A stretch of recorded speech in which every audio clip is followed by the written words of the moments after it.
Welcome back, crew. We are going in for our June-May game of the month. We are diving into the new Darrington Press Daggerheart system, and we are going to be doing it in my own homebrew world of Kazia.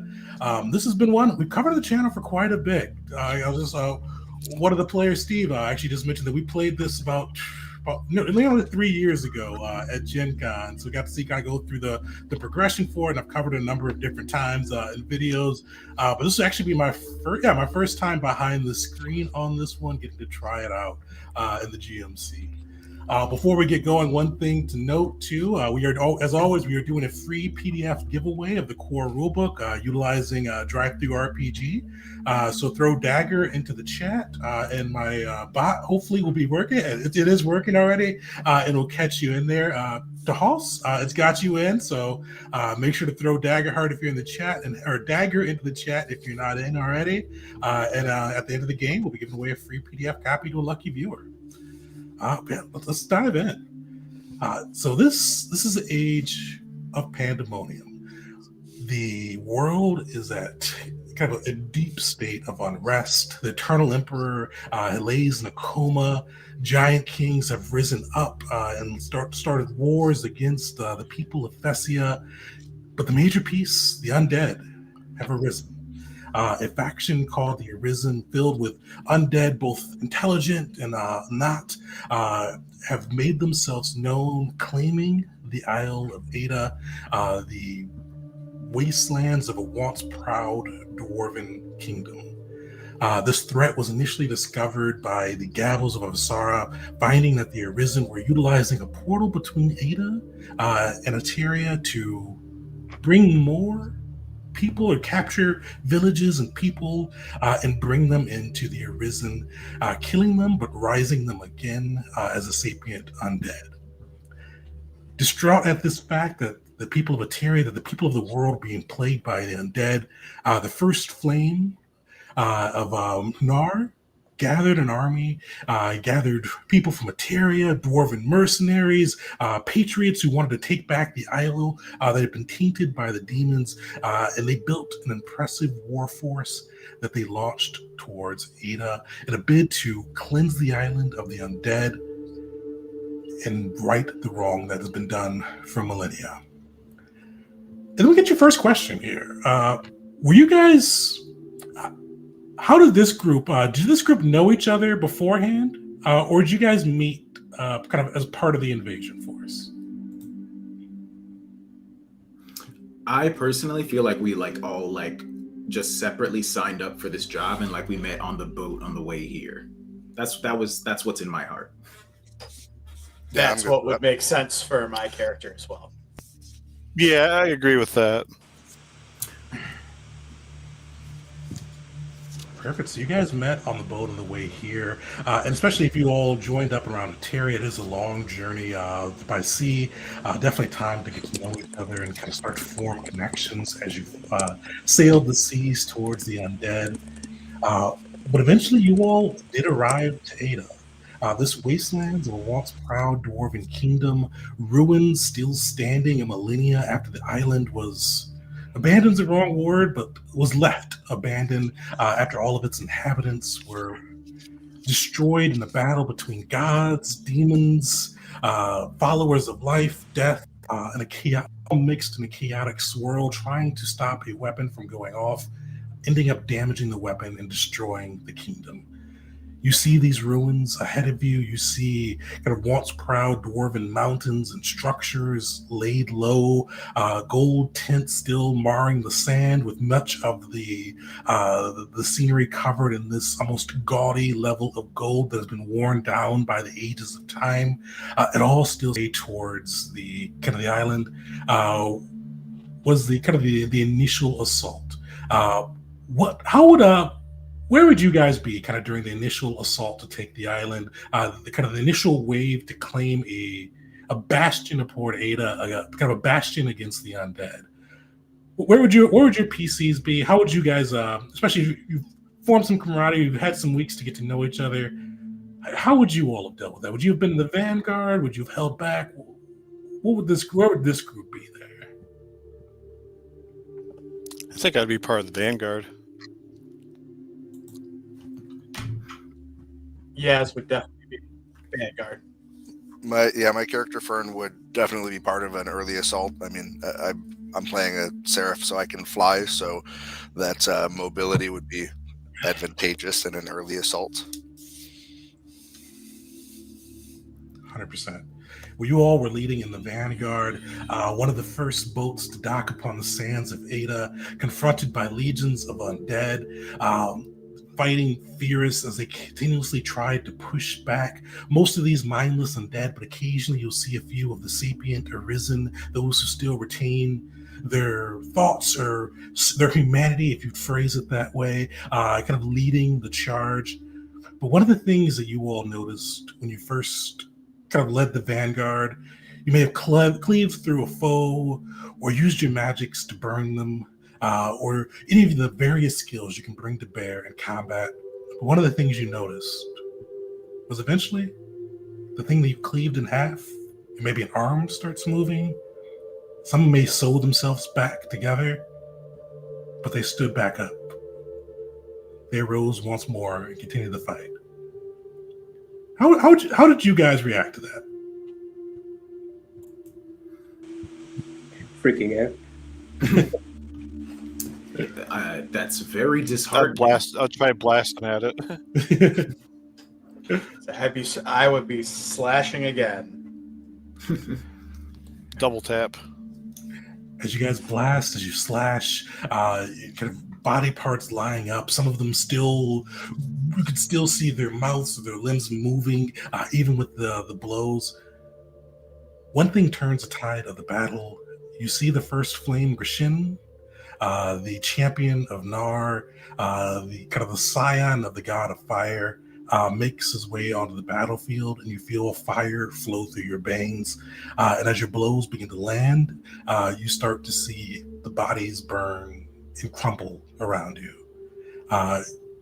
Later, days, maybe even hours, maybe even days later, you find that the god Nar's blessing helped you put these undead down, but without that fire, these creatures continue to respawn, for lack of a better word. But eventually, 2 weeks later, after you guys have claimed your base, you claimed your war camp, built a stronghold against the undead upon the island, we find your PCs surrounded by another group of undead. You see these creatures bear almost a mixed match of the ancestries of Kazia. You see a number of dwarves, some dragonborn, humans aplenty, all with this dull, zombified expression, all kind of shambling forward, looking to kind of bring you down and bring you in to their midst. And we're going to kick this off with a little bit of a combat, and then we're going to go into connections. With this, with Daggerheart, there's no initiative roll for this system. So the heroes get to go first until somebody fails or somebody rolls with fear. But what we're going to do is, as you guys pop up, let me know who your PC is, your class, and just a little bit about them. You answer your background question. And then after this, we'll kind of go into the connections and a little bit of what you all will be doing here. So who wants to kick it off for me? I'll go first. All right. So you see an orc. He's somewhat thinner, lither than your typical orc, but still that large orcish build. I'm gonna run up to wherever the front is and wielding two swords, gonna take a strike at whatever is there first. And that's a great point. I forgot to describe as many people are around you. You guys see at least 15 skeletons clinging to weapons, rusted, bare, worn. Looks like they've been carrying them for hundreds, if not longer, hundreds of years, if not longer. And you see them like barely holding on by a thread, still aimlessly pursuing their mission to eradicate life. You see some, though, outside of those 15. You see 3 that look like they are still skeletons, but they have a little bit more power about them, I'll say. You see one at far distance from the group carrying a bow. kind of continuously stringing back, letting loose arrows across this battlefield. You see one that is kind of wearing shambles of ancient armor. You could recognize it from old kind of dwarven armor that still clings to his bones when the flesh is long ago left, carrying a shield and a sword. And then in the middle of them, this bestial looking skeleton, no muscles or flesh upon him, but his bones are even just staring there, bones and all. He stands tall above the masses of skeletons, wearing this kind of old ancient dwarven armor, still covered. You can only see bits of his flesh through where the joints would meet. So with that, 15 skeletons, kind of minions. These are minions. They are in close range, close and very close range. You've got the warrior, the knight as well, both in that very close range. And then you've got the skeleton archer in far range. So with that, Yaz, who would Yaz go after here? You said there's a knight within close range as well as some of the others. That's right. So I would target that knight. All right. Perfect. So this will be our first roll with the Daggerheart system. You roll 2d12s, one being a hope, one being a fear die. You have to keep track of which one comes out on top, and then add any relevant modifiers in as well. But how's that looking for you, Haz? That's pretty good. 23 with hope. Nice. And then also, too, this is a heads up. If you ever roll two of the same die, so it could be two snake eyes, that's a crit. So if you ever get two of the same, just make sure that's a crit. It's a hope crit with hope. And also, yes, you got a 23. Was that with hope or fear?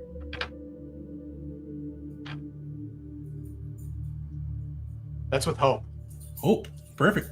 So jot down a hope point there for yourself, and give me some damage.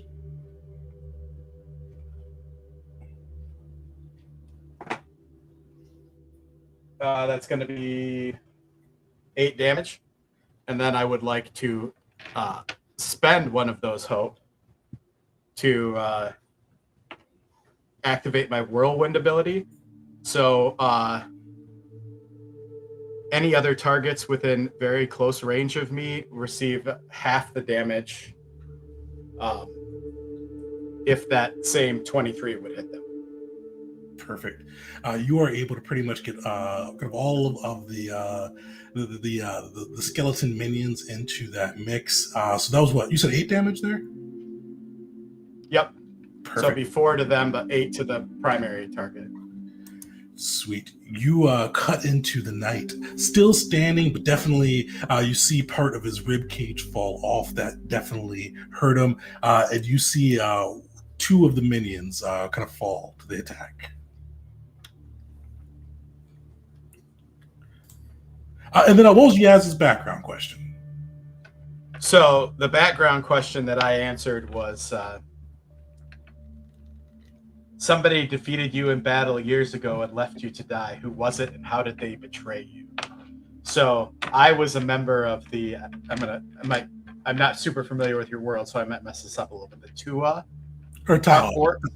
Tau arcs, and I was defeated by my own father, who thought that I was too weak, too soft to be part of their band. So he beat me, left me for dead, and I've been a wandering kind of mercenary ever since. Perfect. Well, Yaz stands strong as he takes down a chunk of the knight's armor, and you roll with hope. So who's next? And one thing I should mention too, Yaz earned a hope point, but you all also start with 2 hope points to start.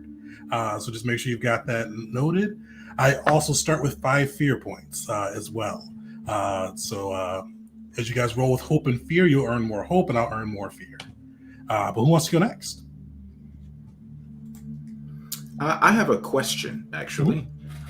You said that before we gained the ability to permanently put these undead creatures down by the arrival of the Warrior of Nar, right? Is that a sort of thing that he blessed our weapons just one time and then we were able to do it from then on? Or do we need him to be nearby for it to work. You actually beat me to one of my points. So with that, you're gonna be the one that's holding it. Resin, Okay. you've got either holding in your hands or attached as almost like an amulet around you. You have like this golden lantern, and within the lantern, you see a deep burning flame. You would know this has been given to you by the first flame. It lets you patrol. It lets you kind of leave the sanctified area of the camp and be able to put these undead down. Resin, why did the first flame give it to you out of the party? Probably because he's perhaps the I'm gonna guess, maybe I'm not 100% sure, but I don't know everybody's characters super well yet, but I feel like he would probably have picked Razan out as the least reckless, maybe. I think I'm well, perhaps not. We also have a wizard, if I remember correctly, but just Razan just seemed perhaps more watchful, level-headed than perhaps some of the other members. Maybe not the most, but definitely not the kind to charge into battle willy-nilly at the very start. Perfect. And that is definitely things the first flame would notice as a stalwart trait, someone that's responsible and kind of would keep the thing safe. So introduce Razan now. Sure. Razan he dresses in sort of dark gray clothing to sort of blend in with the surroundings as much as possible,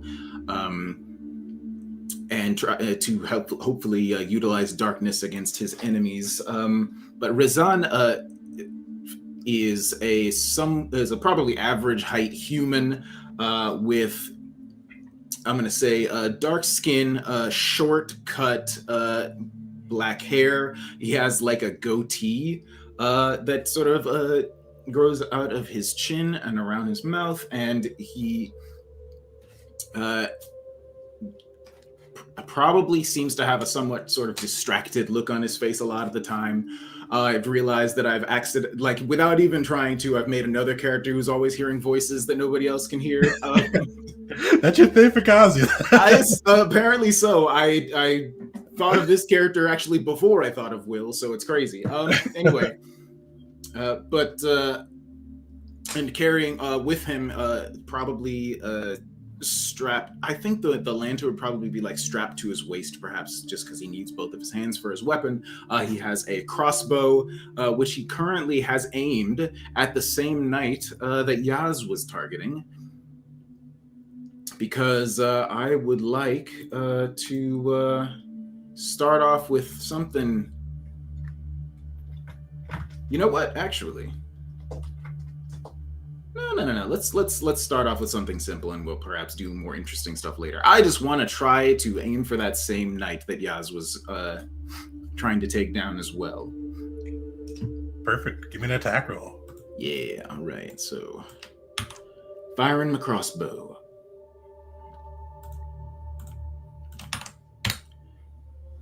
Oof, that is a very bad roll. That is a 5 with fear to hit. All right. Yeah. So I get a fear point. I get to go on this one. Yeah. Razan, what happens here? As you take that shot, what throws you off? And let me think. I think that just like I wasn't prepared. Like this was just like we're all sitting around camp, getting ready for the next foray out into the undead controlled wastes, and just not really ready. Just grabbed my crossbow and stood up, turned around, and fired a shot after Yaz without really stopping to take the time to really aim the shot. And it kind of you know what? I think it sails right through the stomach area of a skeleton that does not have any flesh there anymore. Perfect. You see the skeleton bellows.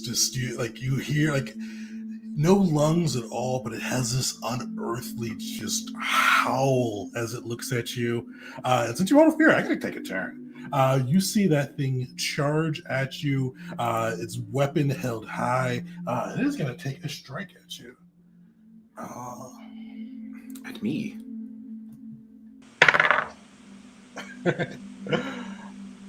I am assuming you've got an evasion higher than 5. Yes, I do. You know what? I'm spinning the fear. The archer is also going to take aim at you as well. Great. There we go. So that should hopefully hit 16. A 16 is going to hit me, yes. Or it would if I still haven't moved up to the front line. Kara is a Goliath guardian wearing armor with her shield, battle axe in one hand, and she was just they were just psyching themselves to go up to the front line with was it Huz, the orc? Yes. Yes. Yes. Okay. Yes. And because of her of their fear of undead, they're just hanging back enough right next to Razan, and just in time to intercept this arrow. So I'm going to mark a stress and use my I will be your shield ability.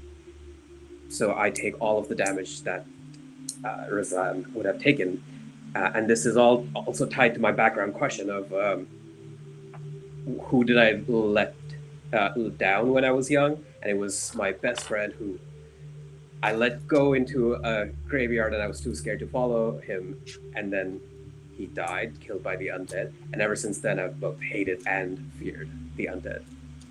Nice. Yeah, you're able to intercept that arrow. It is 9 damage. And we're going to do another, with you guys taking some damage, another of the Daggerheart mechanics. What are your thresholds there? 9 exactly. Okay. To go from minor to major, so this would be major. And I will mark off 1 armor slot to reduce it to minor. Perfect. This is a perfect time for you to go now to introduce your PC. Thank you very much. Oh yeah, sorry, for who? Yeah, you can go through it because did you give your guy's name yet already?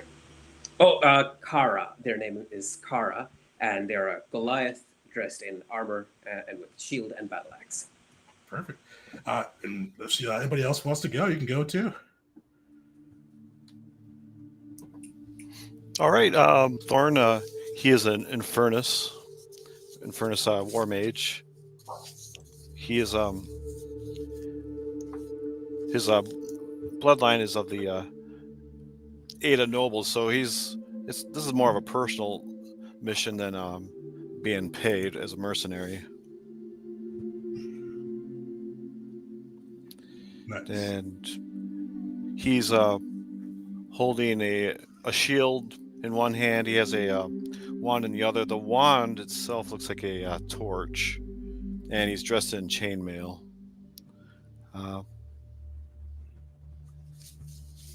So you said with Rez, he's in melee with someone, The or knight someone stepped in melee with him. charged up on him and is like slashed at him with his great sword. So I imagine I'd be next or near him. So I am going to get into melee with the knight and use a power push. All right. So that's just going to be a spellcast roll. So that's just my main attribute. So knowledge. Yep. It'll be a 2d12 plus your knowledge modifier. Oh, and don't forget Also, I you guys have spend experience as well. Spend hope for experience as well. Also, one of my abilities as a war mage is strange patterns. So I'm going to pick the number 5. So choose a number between 1 and 12. When I roll that number on the duality dice, gain hope or clear stress. Nice. And 5 seems to be what I just did a couple test rolls. 5 seems to be what's coming up.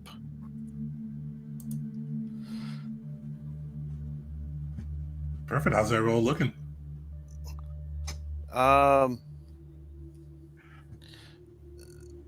So I'm just gonna shove that knight back into far range, and I also do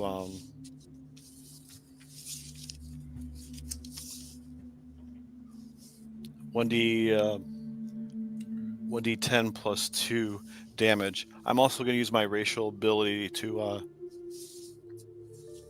spend 2 stress to turn that fear roll into a hope roll. Oh, perfect. And what'd you roll with fear? What was your die?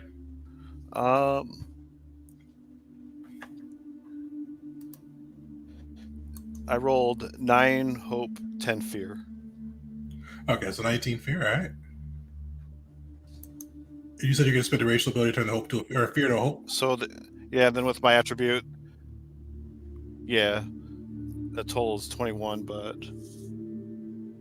Perfect. That'll hit. so Give I me don't some know if that's damage. an attack again or versus his.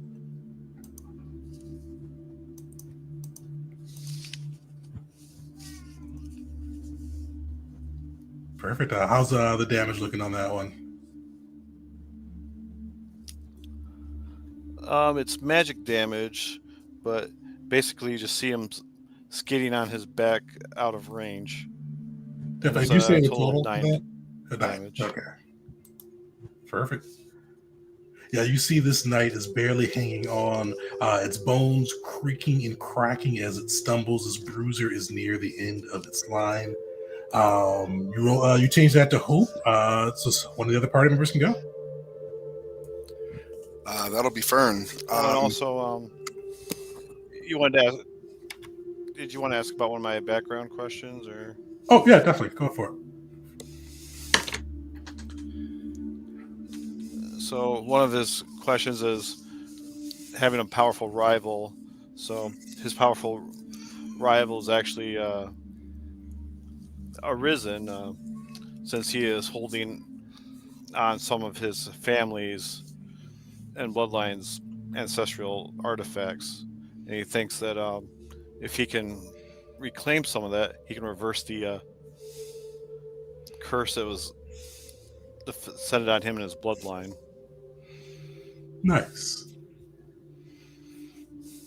Perfect. Fern, you're up. Yeah, so Fern will.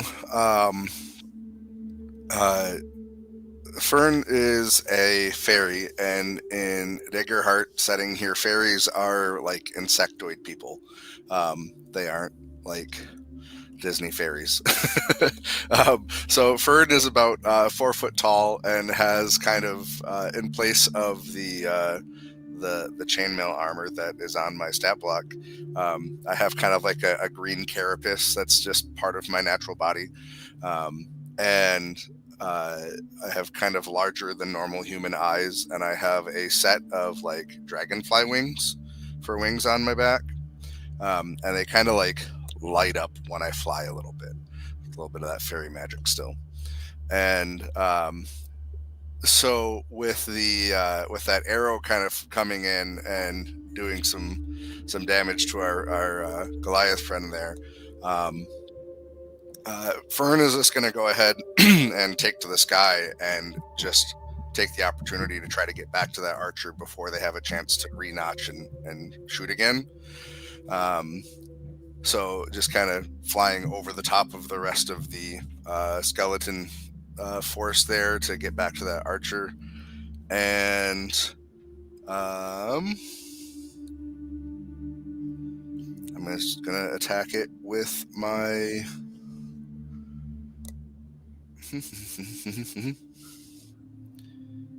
Perfect. Yeah, I'm just going to use my hollowed axe to attack it. Give us a roll.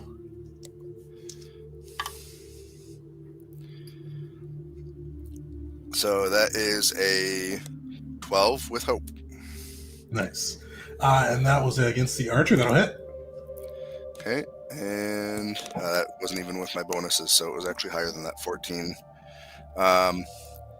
And okay, so I'm going to use my forceful push ability. Make an attack with your primary weapon against a target within melee range. On a success, you deal damage and knock them back to close range. On a success with hope, add a d6 to your damage roll. That cost me nothing to use. However, I can spend a hope to make them vulnerable. Why not? Let's do that. Because I earned one, I will just go ahead and spend it. Fire it away. So I need a D8 and D6.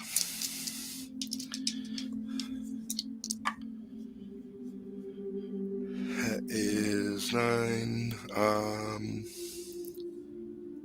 10. That is 10. All right, then. Put it down. How do you take it out? Seraph just comes flying up with this axe and just cleaves kind of straight through the middle of this thing in a blaze of very light, and basically cleave through the axe, cleave through the bow, and like straight down the arm and just through the chest, and it just kind of scatters. Instead of being pushed back, the bones just kind of go everywhere. And I'm going to go back to Airborne and turn my back on the rest of the army, or turn back around to face the rest of that force there. The background question. Which god did you devote yourself to, and what incredible feat did they perform for you in a moment of desperation? March to the chagrin of at least one party member. Fern is devoted to Makesh. Makesh is one of the infernal gods of prosperity, and Fern does wear a small pendant around their neck to indicate that. However, there wasn't necessarily a big feat or anything that was done. Fern just kind of signed up with Makesh because Makesh doesn't really care and allows him to kind of gamble and gain prosperity through whatever means are necessary, and kind of goes from there. Perfect. You guys rolled with hope. So I think. Yeah. So you guys get to decide. There's no initiative order here. Who's next in the party? Okay, so the armored knight is down. Mm-hmm. No, the archer's down. Oh, okay. The archer is armored down. Armored knight is still up, and the bestial skeleton is going after Razan right now. That's right. Yeah, the knights go. The bestial knight skeleton's going after Razan. The warrior hasn't moved yet so far. If you guys don't mind, I'll just go ahead and continue the momentum and do my next thing, because I'll make a target vulnerable. Yeah, go for it. Do it. So, I'm sorry, the knight is almost down. Uh-huh. So somebody's pushed probably back by Brent's ability, right? Yeah, he is pushed back too far. Oh yeah, he's pushed back too far. He's a far or very close. He's pushed back to Thorn. Far. Okay. Yeah, mine pushes to close, and his pushed to far. So he's actually probably back close to me. Yeah, he'd be far from you, so you'd have to, if you want to go after him, you would need to make a use your move to make a roll to get towards him. Okay. Now I'll leave him be for the minute. I'm gonna go ahead and target the warrior, and I'm gonna use my bolt beacon, which is make a spellcast roll against a target with far range. On a success, spend a hope to send a bolt of shimmering light towards them, dealing D8 plus 2 magic damage. Using your proficiency, the target becomes temporarily vulnerable and glows brightly until his condition is cleared. All right. So spellcasting roll is still just the same thing there. That is a crit on 5. Hey. 5 and 5. Yo. Sweet. So with the crit, you get to roll your damage dice once, but then add the max damage from what your die can do. I think you had a D8, so 8 plus whatever you roll on this D8. Okay.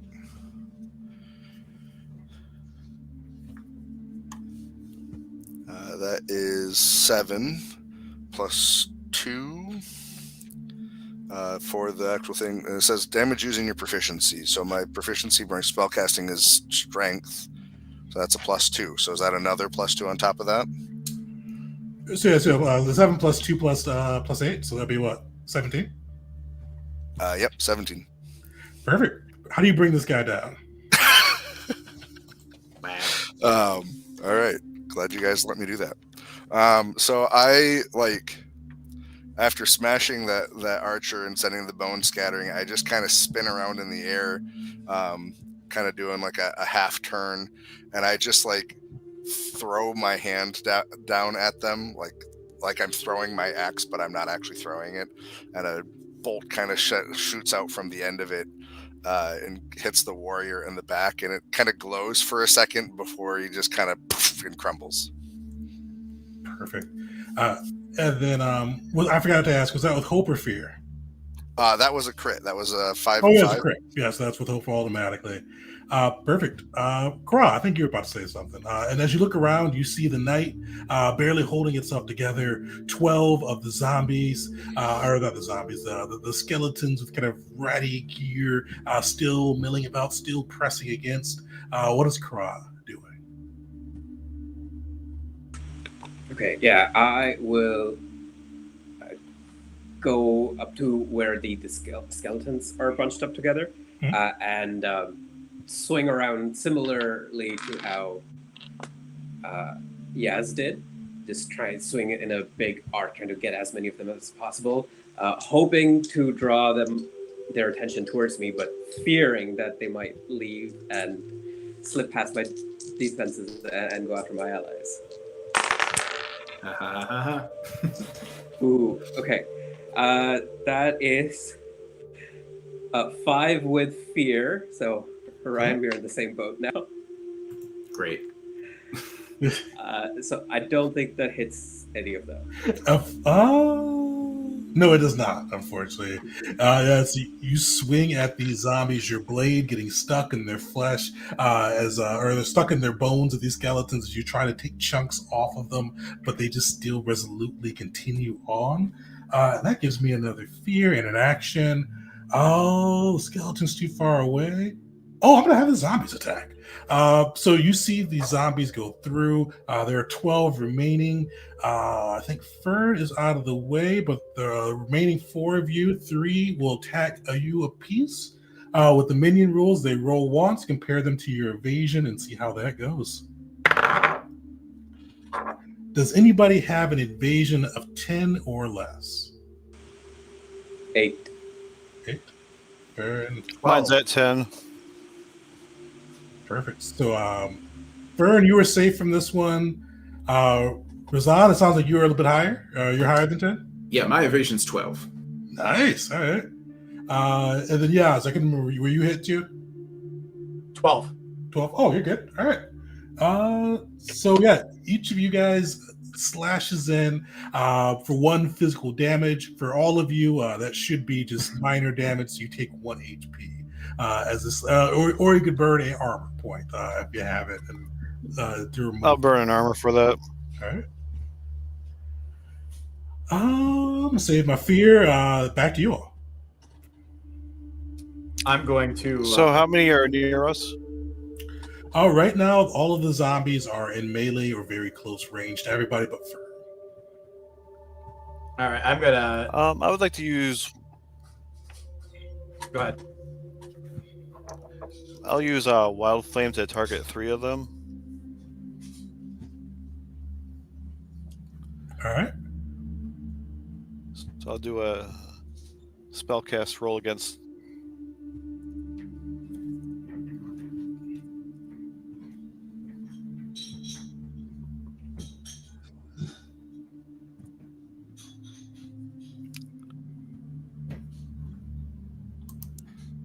Okay, so I got an 8, but I did roll a 5 so I can clear one of my stresses. Perfect. 8 with hope or fear. That is 8 with hope. All right. Unfortunately, unfortunately, the skeletons are just kind of nimble enough to get away from that and still continue their press. I was going after the zombies, but are the Yeah, zombies the same? Yeah, that's been me speaking. There's other skeletons, but All right. What is the rule for aiding an ally? Does it have to be before the roll? It does have to be before the roll, but you can spend hope to aid an ally, but you have to do it before they make the roll, and that'll give them a D6 or advantage, which is a D6 in the system. Got it. All right, so the skeleton's still milling about. The skeleton zombie's still there, but you rolled with hope, so the group is still up. What are you all doing? Actually, I'm sorry if you don't mind. I have a class feature that I can use to aid after the results. I'm going to spend one of my 2 prayer dice, which I roll at the beginning of the session as a 2 and a 4, to bump that roll up to +2. So instead of 8, it'll be 10. Perfect. That will hit. Give me some damage there. Hey, okay. And actually, no, Fern, how does that look as you aid him there? What do you do in the fiction to kind of give him that bonus when you see, let's say, a spell may not have worked? So Fern is all about gambling and kind of playing with fates and, just being generally lucky. And so as Fern is kind of watching this from the enemy's perspective, because I'm behind their line right now, Fern's kind of like, come on, get it. And kind of clutching their shields real tight. And that's really all that happens. Perfect. Thorn, that pushes you over the edge. How does that damage look? So that's 7 damage to each. 7 damage to 3 of them. Perfect. Sweet. Yeah. How do you? I forgot what the magic spell you use, but how do you basically decimate them with that spell? It's wild flame, so they just burn up, and he doesn't seem very happy that happened. Perfect. You see them burn up, and with them being a minion, one of the passive abilities is if you do that much damage, you actually get to kill an extra one. How does a 4th one catch fire?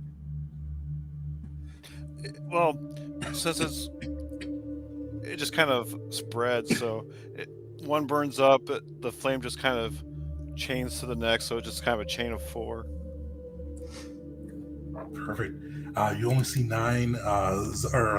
8 zombies walking kind of amidst the battlefield along with that skeleton. Last roll's hope. You all are still up. All right, I'm going to jump in here, and I'm going to attack one of the minions, and hopefully I can take that into a whirlwind here too. All right. That's going to be a 13 with fear. Perfect. That will Does that hit? Yep. Okay, so I will spend. So I have a class feature that gives me hope even when I roll with fear. You still get your fear, but I get a hope as well. Nice. So I will spend a hope to activate the whirlwind as well. So that's going to do 7 damage to one of them and 4 damage to any other ones in close range. Perfect. That will take down 1+1 as well as 2 more. How do you whirlwind through 4 of these skeletons? So I'm almost like just spinning like a tornado, both swords out, breaking skeletons apart as I'm moving through. Perfect. I'm gonna save my. Oh, I wish I had. I was gonna put a counter on the thing, but I forgot to do so. I'm rocking 7 fear right now. I'm still saving it. I'm just gonna have the zombies make an attack. There's 4 of them, so I'm gonna say have everybody do 1 against you guys. Oh, I forgot to have you guys double up the damage on that last time.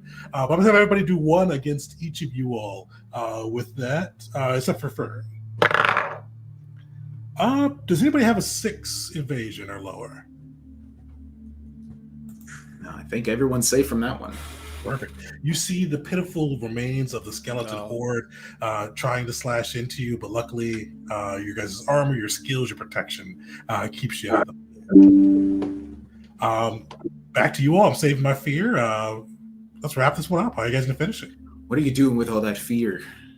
I'm stockpiling. I can get up to 12. I don't like that. I don't like that. He's got too much. All right. He lets the fear roll flow through him. I think I might as well give it a shot. I would like. How many skeletons are left again? 4 are left. 4 are left. Well, 4 are like minion skeletons, and then the 1 skeleton knight. Skeleton knight. All right. I think I'm gonna try one more time because I don't want to do any of my crazy stuff just yet until I have a little bit more hope. So Razan is going to. Is there anything around here in the way of cover that like a I don't know, a bench I can jump behind or a fallen tree perhaps? No benches. Go ahead. I could give you a hope to aid this attack, and I could be your bench that you could jump over with my shield. All right, sure. So how about I like start running and I look like I'm gonna like sprint off to the right side, but I make a sudden stop just behind Kara so that it looks like I just suddenly like just disappear. Like anyone trying to like follow where I was going, they're like the camera keeps going past Kara and I am no longer there, and still aiming out from the behind Kara's I assume massive form. And I would like to let's just fire another crossbow shot at the large undead knight. I'm gonna try. Okay, well, Kara's spending a hope to aid. I'll let you guys decide how you want to do it. The rules say that the person who spent the hope rolls the d6, but you guys decide how you want to blow that. I personally like that. Here, 4. Nice. Okay, so that is going to be a total of 19 with hope. All right, that will certainly hit this guy. All right. And I believe I get sneak attack. So this is going to do a bunch of damage. Start off with the simple. This is just the base weapon damage. It's going to be 1d6 plus 1. 6 damage plus my sneak attack, which... Sorry, I'm new to this dang game. I roll just an extra d6. So, okay. So that extra d6 is going to be a 5. So the total damage is 11. He is on 1 HP before that all happened. How do you decimate the remains of the skeleton knight? Well, I described how I got into the position. The knight was sort of, like I said, following my trail, and then suddenly I'm appearing from an angle that they weren't quite expecting. And they turned back just in time for a crossbow bolt to shatter the front of their skull plate. And their whole face just crumbles into shattered bone. In fact, probably their whole head tumbles off and they crumble into a pile of bones. And then they all after the undead are defeated, they sort of burn into ash because of the blessing of the lantern, right? Perfect, 100%. So all that are left are minions. Do you guys want to mop these guys up, or are you ready to move the scene along? I'll leave it to you all. I'm fine either way. Let's do it narratively. Like Kara is. I'm fine either way. Pushing them, corralling them towards Yaz with her shield, and just sweeping them along to get them towards him, and then he can take out a whole bunch of them together. Yaz, with Kara pushing kind of hurting the zombie with the shield. How does that look as you kind of swing the blade?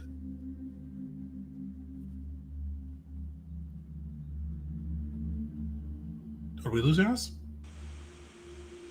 Oh, sorry. Say that again. I was distracted.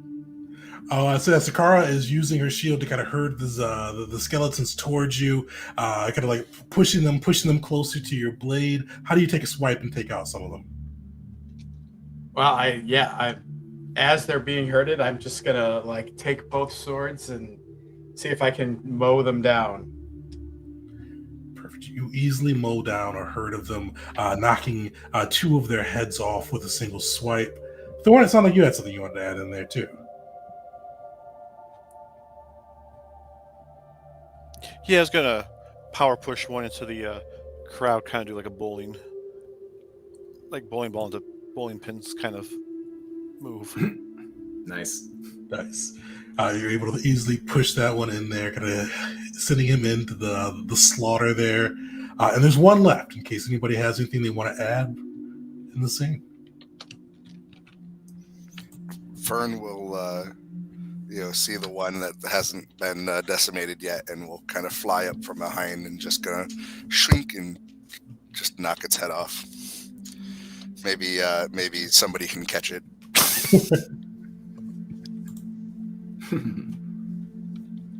I catch it like on accident, like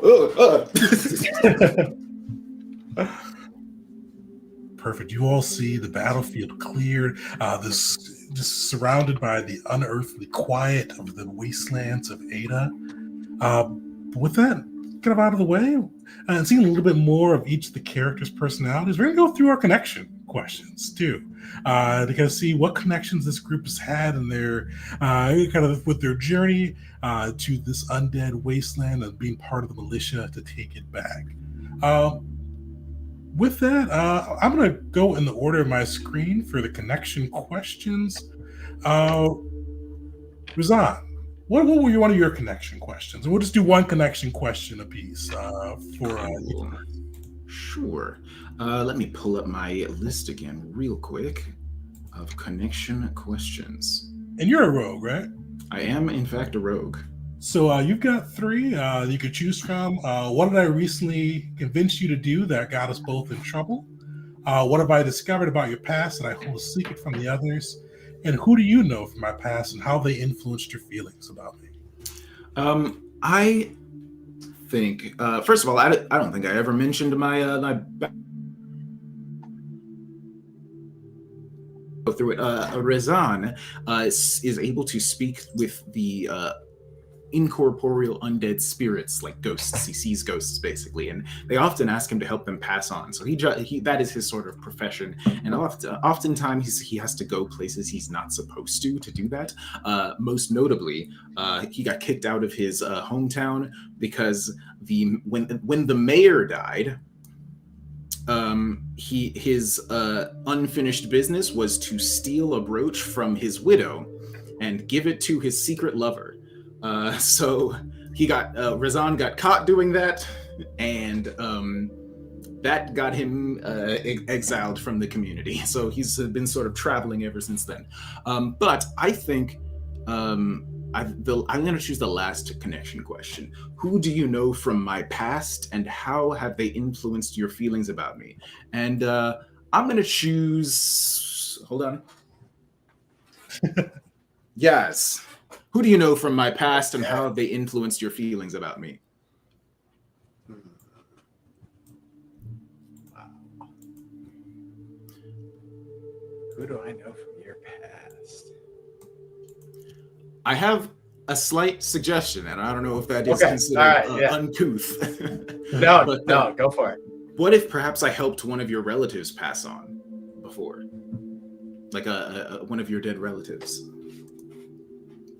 And that could make you feel positively or negatively about me. How about we adjust that to like one of my traveling companions? Okay. Because my own relatives are like somebody. Oh, right. Yes. You're not a huge fan of your relatives. Right. So, and I would say that would make me have sort of a mixed feeling about you, where like I'm suspicious of your ability to like talk with the dead, but I also am grateful that you used it in such a way that was beneficial. That's what I try to do. I am not always successful. Let's just say that the dead are people, and they try to often get me to do things that perhaps I should not do. But listen, they're very annoying, and if you don't help them, they will just keep bothering you. Speaking of which, also, I'm just going to immediately start off by using my rogue hope feature. I like look over my shoulder and just say, "Could you keep an eye out for me?" And I'm going to spend 3 hope to increase my evasion by 2. And the flavor for that is just I have somebody over my shoulder keeping an eye out for me. Nice. All right. How long does that last? Until the next rest. Perfect. All right.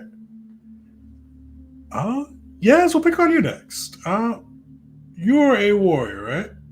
Mm-hmm. So your three connections are: we knew each other long before this party came together. How? What mundane tasks do you usually help me out with off the battlefield? And what fear am I helping you overcome? Which one do you think would fit? Yes. So I'm just going to move this around the circle and how it is on my screen at least.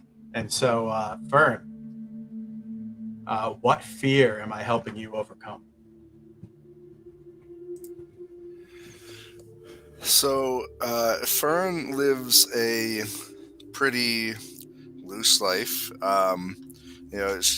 He's a seaborn, so he's kind of lived. He kind of grew up in a port town, ships coming and going, and has never really had a very strong foundation outside of rolling the dice. And so when Fern met Yaz and they started kind of traveling together, you're the first kind of like person that has ever chosen to kind of stick around with Fern, or at least tolerates me sticking around with you. And so you're kind of like letting me get over that fear of being unwanted or being undesirable or whatever from there. Nice. And Fern, with you being our Seraph, here are your three. What promise did you make someone agree to should you die on the battlefield? Why do you ask? Why does someone ask you so many questions about your god? And you told me to protect one member of our party above all others. Who are they and why? I'm going to go ahead and ask Thorn that middle question of why do you ask me so many questions about my god? Because your god is a false god, is a demon. He is the one who brought ruin to this land that we're fighting on. Pick a new god. No wonder people don't like you because you're a follower of Makesh. How does Fern react to hearing that type of news? Or hearing that, he kind of being in the wastelands of. It wasn't all Makesh's fault, but he was definitely a good chunk of it. You can even see it with the remnants of gold still covering parts of the ruins. Yeah, so I mean, Fern, I don't know, necessarily considers himself to be the most devout of followers. He's not out there trying to convert other people. He just likes the fact that, you know, he's able to gamble, and for some reason Makesh has kind of smiled on that gambling niche of his and given him some abilities for it. He doesn't know what's going Because on. he wants your soul. Well, he never asked me for it. I just started rolling the dice one day and thanked him for the luck I had, and it just kept growing from there. You idiot. He doesn't ask you for it. He tricks you into it. That's how they work. That's how they get you. The one thing that Fern would probably refute is the false god statement of I think it's pretty irrefutable in this world that the gods are real, and even the devastation around us is a great piece of evidence of the reality that he is in fact a true god. May not be a god that you like or that most people like, but you know what? He's done fine by me. Perfect. Thorn, we'll pick on you next. You're a wizard, so you've got these three. What favor have you have I asked of you that you've not sure that you can fulfill? What weird hobby or strange fascination do we both share? And what secret about yourself have you entrusted only to me? Well, since we haven't heard from Kara yet, I'll do the what weird hobby or strange fascination do we both share? Okay. Oh. You're a wizard where? And you may be on mute. Oh, I can hear. Okay. It's one of those things again. Uh, He was having For- trouble hearing you earlier as well. Let me rephrase. sorry, Thorn. Thorn, which part of Kazi are you from? Look.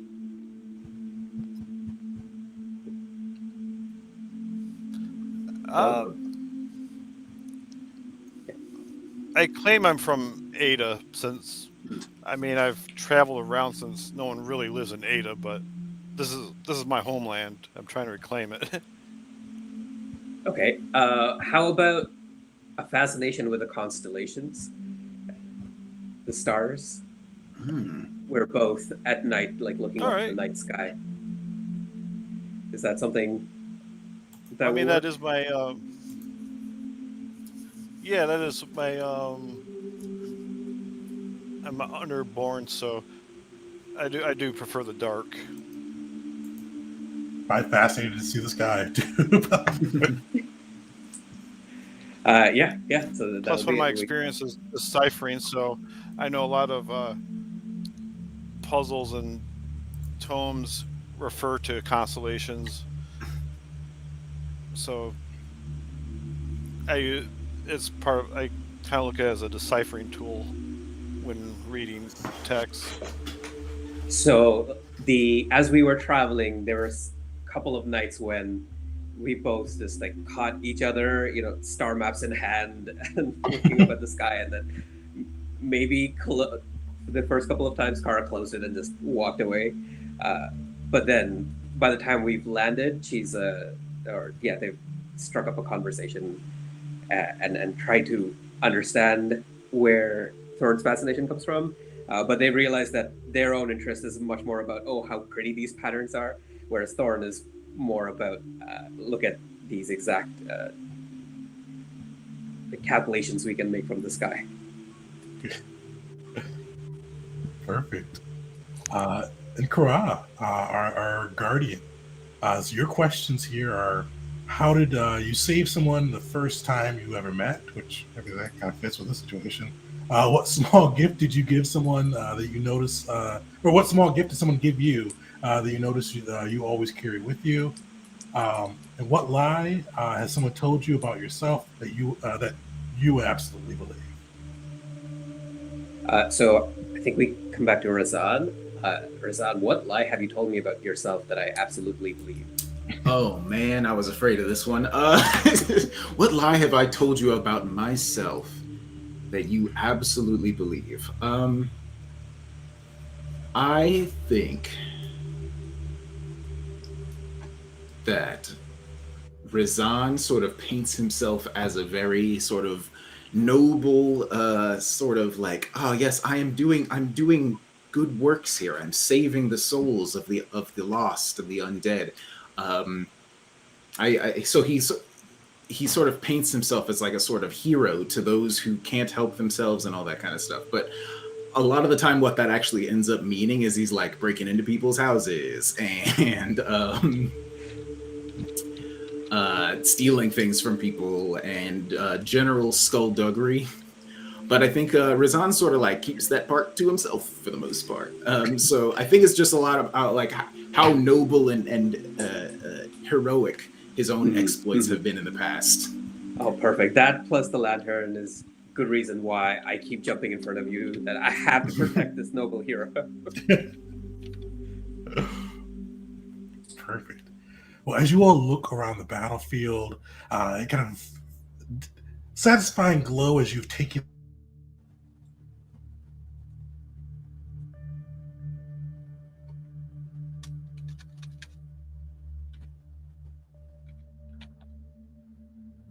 I lost Tegan. I can't hear him. Again, he's probably refreshing. He's dead. Oh, Step one, get rid of 7 fear doing nothing.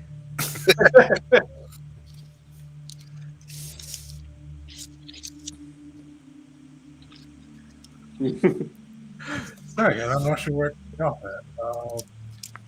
But Right now, you're spending your fear making us wonder what's going to go on with your technology yet. So every time you bleep out like that, we gain a hope, right? I think actually we should get a fear for that. Yeah, like what, 8?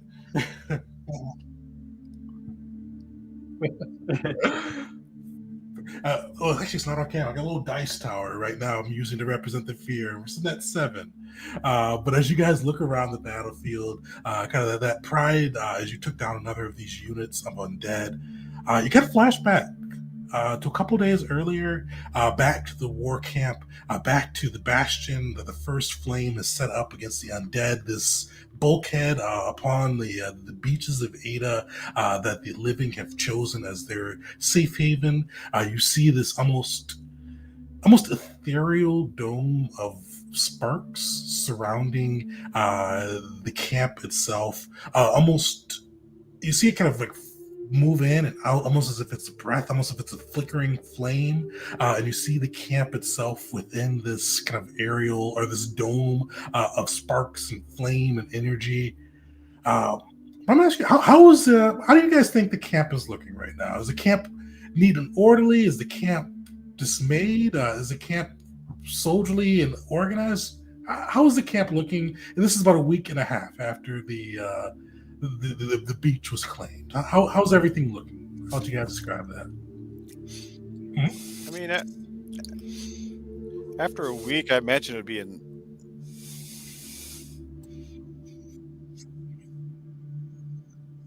Oh, there are a lot of other people there as well. There's probably at least a couple hundred other kind of soldiers and flame keepers of Nar and mercenaries and all that, kind of supporting this war effort. I would think after a week, everything would be as in much order as it can be. Yeah, we're starting to make this place not home, but we've cleared away debris. We've probably put up some trinkets and other things to remind us of home and stuff like that. This place is starting to look like a place and populated by people after we've been here a week. And I'll toss in the word resolute. Morale is resolute. Yeah, I think even the fortifications of the place are becoming more concrete at this point. This is the Order of Nar. They are I would, from my experience listening to the other Pandemonium stuff, I would describe them as like a paramilitary religious group. So, the Flame Keepers are like, they have a rank and file system. They have all that stuff. So like, there are people there that their job is to handle the logistics of this place and make sure that it keeps running. And there are the soldiers that are ranging out and dealing with these forces. And so I would imagine that by now, a week has gone by, there's that magical ethereal dome that you've mentioned, but there's also starting to be some small walls that are being built and like perimeter spikes and things like that, just in case there is an assault on the place. So it's not just a bunch of tents at this point. There is actually starting to get to be like a formal barrier. Nice. Perfect.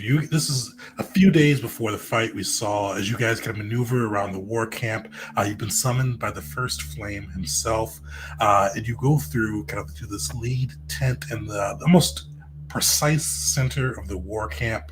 As you enter, you see like rows, and this is a large, like a war camp style tent.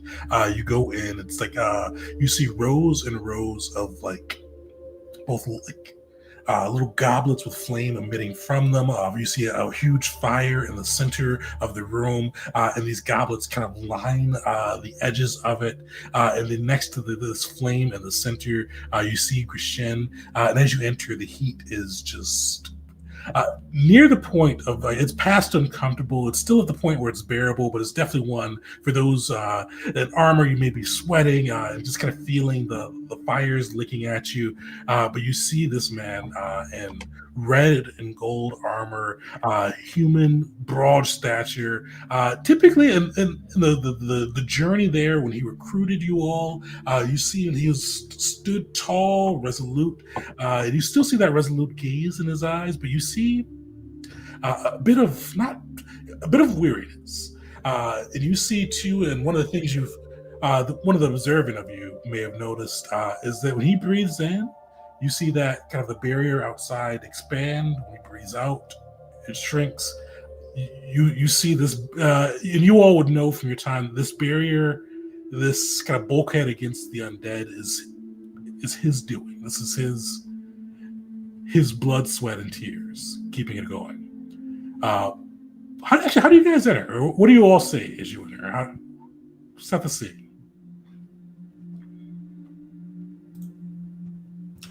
We were summoned here, so I imagine we fall in one by one and sort of just like line up in front of this the Flame Keeper, and sort of unsure what to do. I think Razan would just kind of like put his hands behind his back and just kind of like try to stand at attention and look official. Yeah. Before entering, Kara asks Thorn, "You know what this is about?"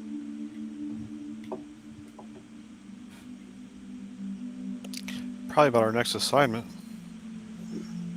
Okay. Well, going out is good, right? More undead that we get to face. Yeah. I mean,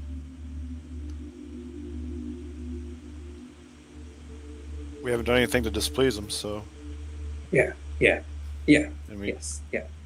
Should be fine. Should be fine. He's not going to send us into something too dangerous. Yeah. oh, if it does, we got it. If you say so. And then they go in, and during the conversation, or especially while waiting, their foot is just tapping nervously on the ground. Fern is just kind of flying off the ground, just enough to be at like eye level with you. So like just kind of hanging out along with you there. And once you're actually like in a point of audience, Fern would land. And you know, the axe is holstered at the side, but the shield is still kind of on. And Fern basically stands there and kind of like holds the shield in front of himself, which kind of obscures the pendant, kind of out of the Mikesh pendant, out of a like sign of respect to this guy, because like, you know, I know that they kind of tolerate me, but I'm not gonna tuck it away and piss off Mikesh either. Just straddling that fence.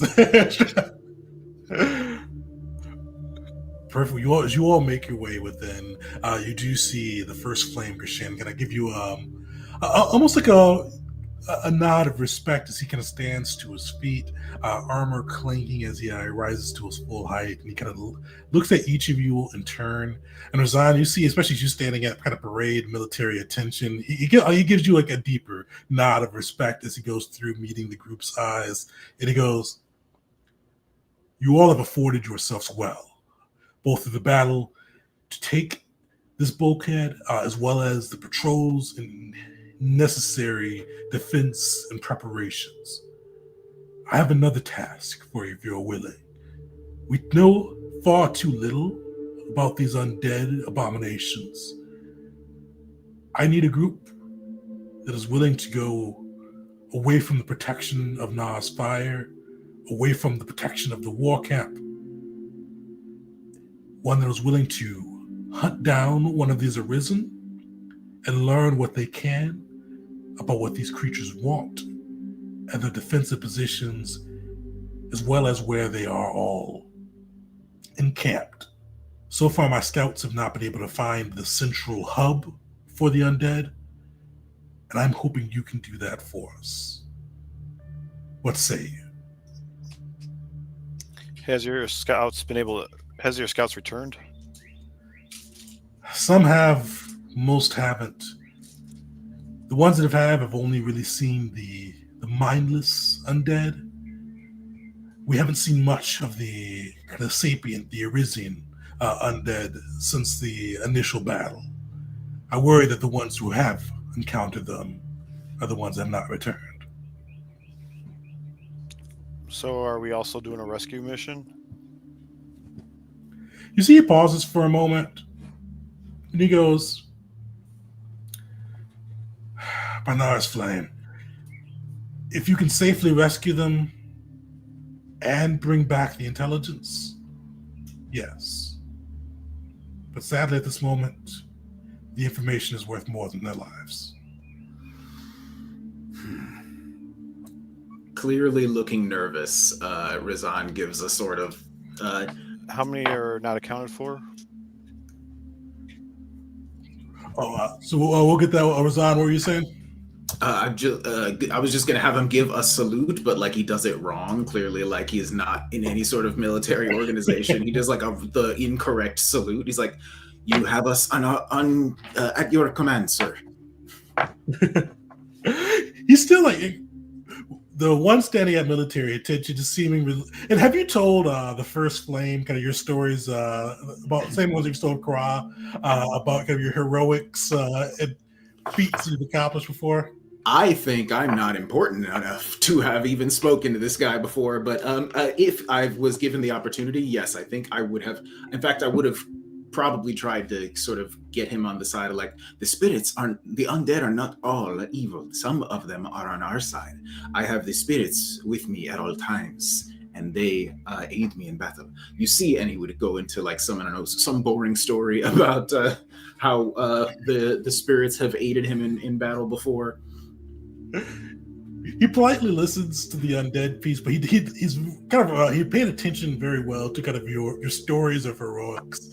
And he kind of goes and looks at you and goes, "We always need stalwart defenders here. If you feel these spirits give you an advantage, fine. But the undead that name Ada their home are abomination." Yes, we will be putting many to rest, hopefully. And then Thorn, what was your question? You said how many was what? How many of our numbers are not accounted for yet? We've lost 3 units of scouts, 3-man teams that we've sent out at different points over the last week. Ironically, all to different areas as well. They're not scouting the same terrain.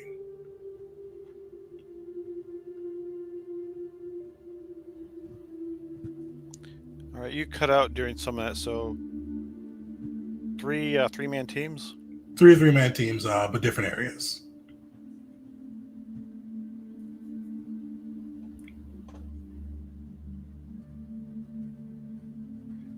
But retrieving them secondary, the intel is the primary objective. Right.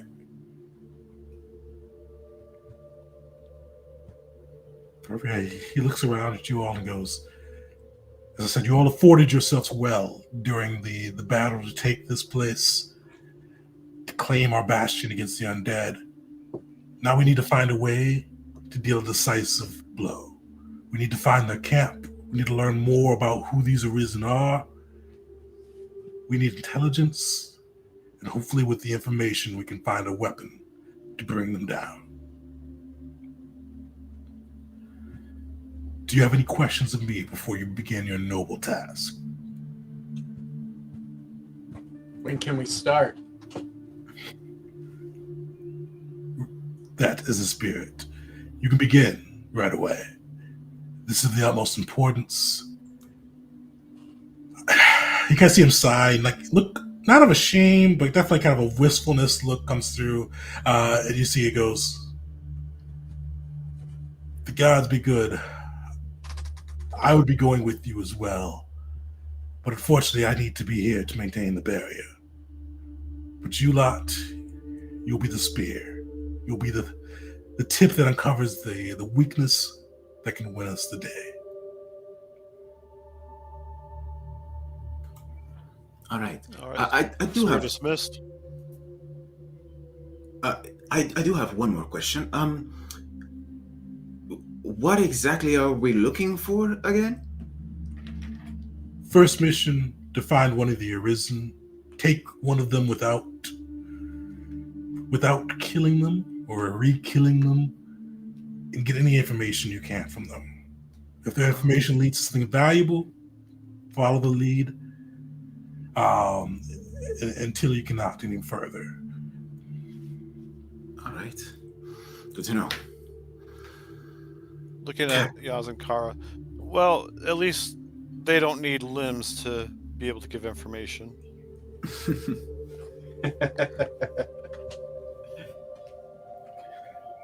He looks at you as as you guys are about to depart, and he goes, "Razat," and you see him kind of step up to one of the braziers, the fire lit in it. He reaches his hand in, and you see him shape kind of a flame, and then holds it up, and you see a lantern solidify around it. And he goes to hand it to you.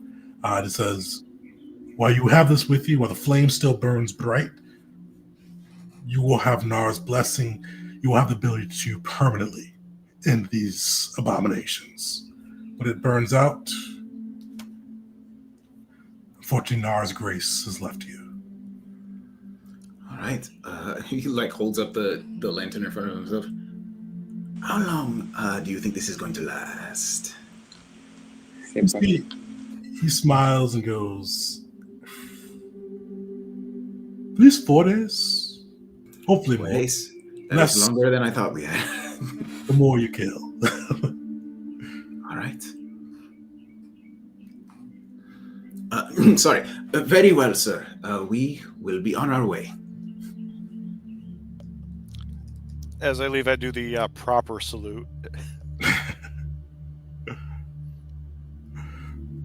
Perfect. You guys are able to leave the camp, and it flashes back to present time when you guys are on the battlefield, having taken out a unit of the undead.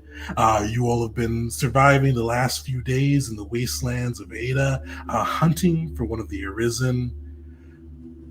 What are you guys? How are you guys hunting? What's kind of been your search pattern, looking for one of these sentient or one of these undead who still have their mind about them? I feel like we have a couple of pretty good ways of scouting. We have somebody who can fly, just get the high ground, just sort of like do a what's the word? Can do a scan over an area, and then we have me, who can turn invisible for short periods of time just by like not just like finding a dark place to hide. I can remain invisible for a little bit as long as I like move from cover to cover. So I think we can like sort of pretty methodically like move like and like keep an eye out for things and sort of like scan things and try to avoid conflict when we don't want it, and then approach conflict when we do want it with things on our terms. So I have a tiny earth elemental. Is he able to help me with any kind of scouting or kind of infiltrating? Oh, how would he do so? Well, since typically earth elementals can kind of meld with the ground, just kind of when we see groups, just have him go underground and kind of get in close. Perfect. Well, Just kind of give us I think you can numbers use him a or- little bit for that. Yeah.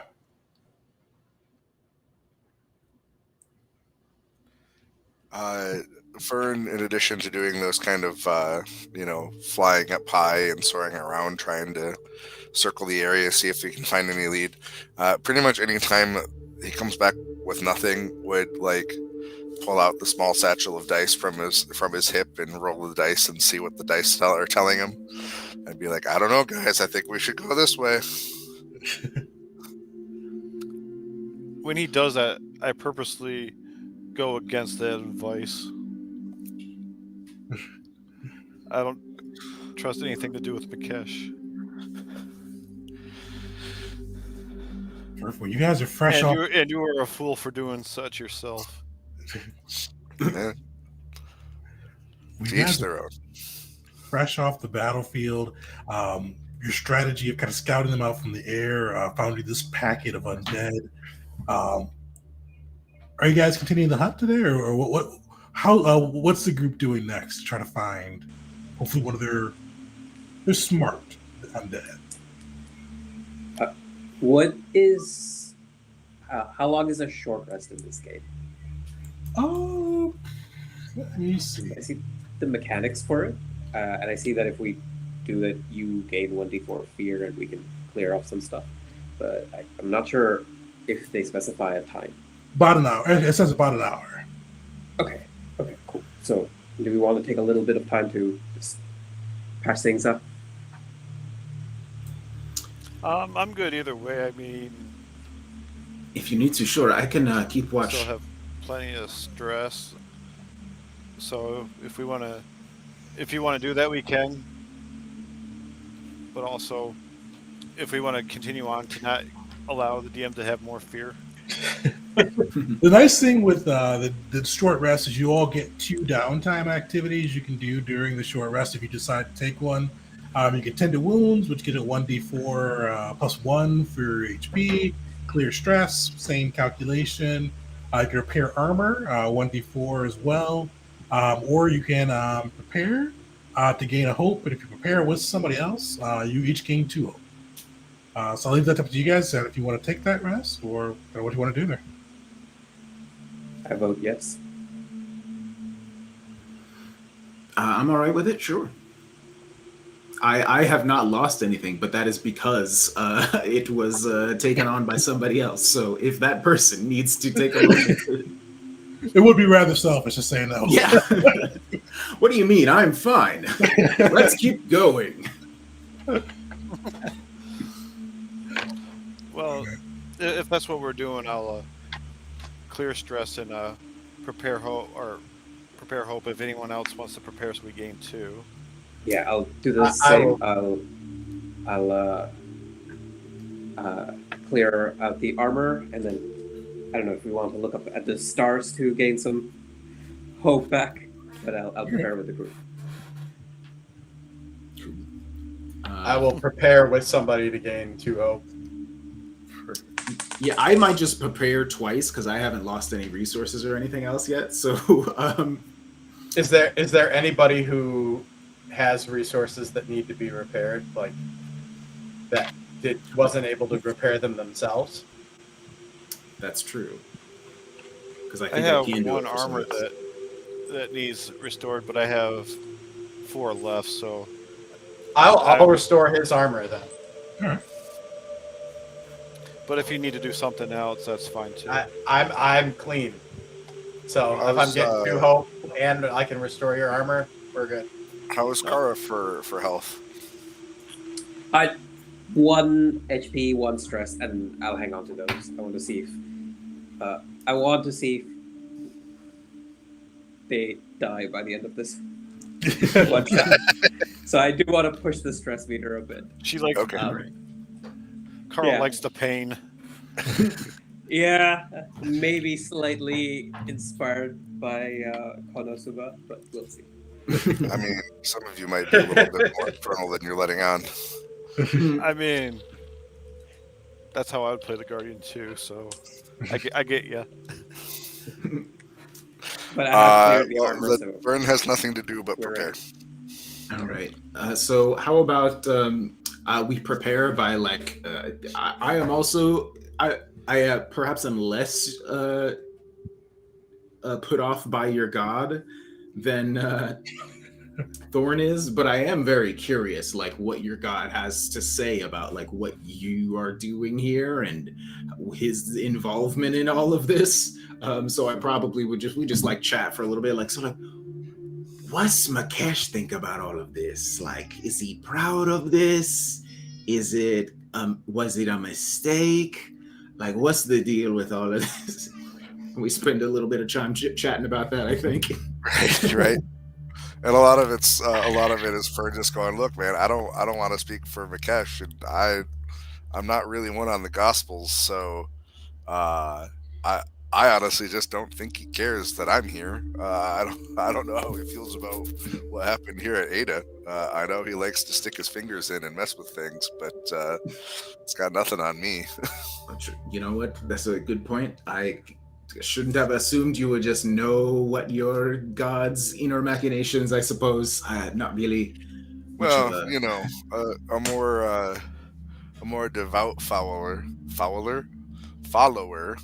would probably have more to say on the subject, where, you know, I can think of a certain character that I've heard the voice of many hours, speaking in depth of Mikesh and his ways, but that's not me.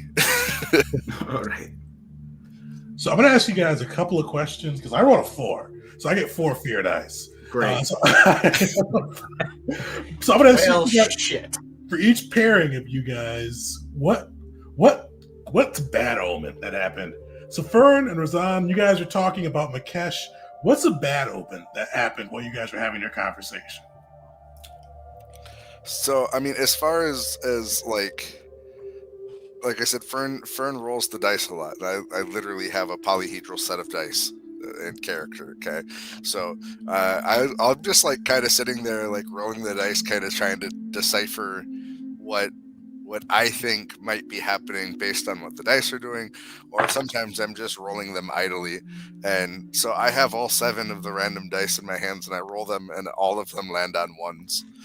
And I just kind of I look over at Rizahad, and I'm like, what do your spirits think about that? At that very moment, a chill wind blows through, and he looks off in the distance like, oh, they don't think very highly of it at all. Perfect. Kara, Thorn, you guys are staring up at the stars. What omen do the stars tell you? Probably just the arrangement is like, oh, that's not good, or maybe we see like a shooting star. Yeah, and it's red, which is ill There's a omen big before meteor it hitting burns this up. way. Uh-oh. Perfect. Yeah, you guys see kind of a shooting blood red star across the sky, and just kind of like for a bit, like the stars and the moonlight were lighting the way, but you see them start to dim a little bit. Yes. I forgot, what was Yaz doing to prepare during all this? I think I was just kind of meditating. Okay. And maybe some visions of the undead and things like that slipped into my mind while meditating. You want us to teach you about the constellations?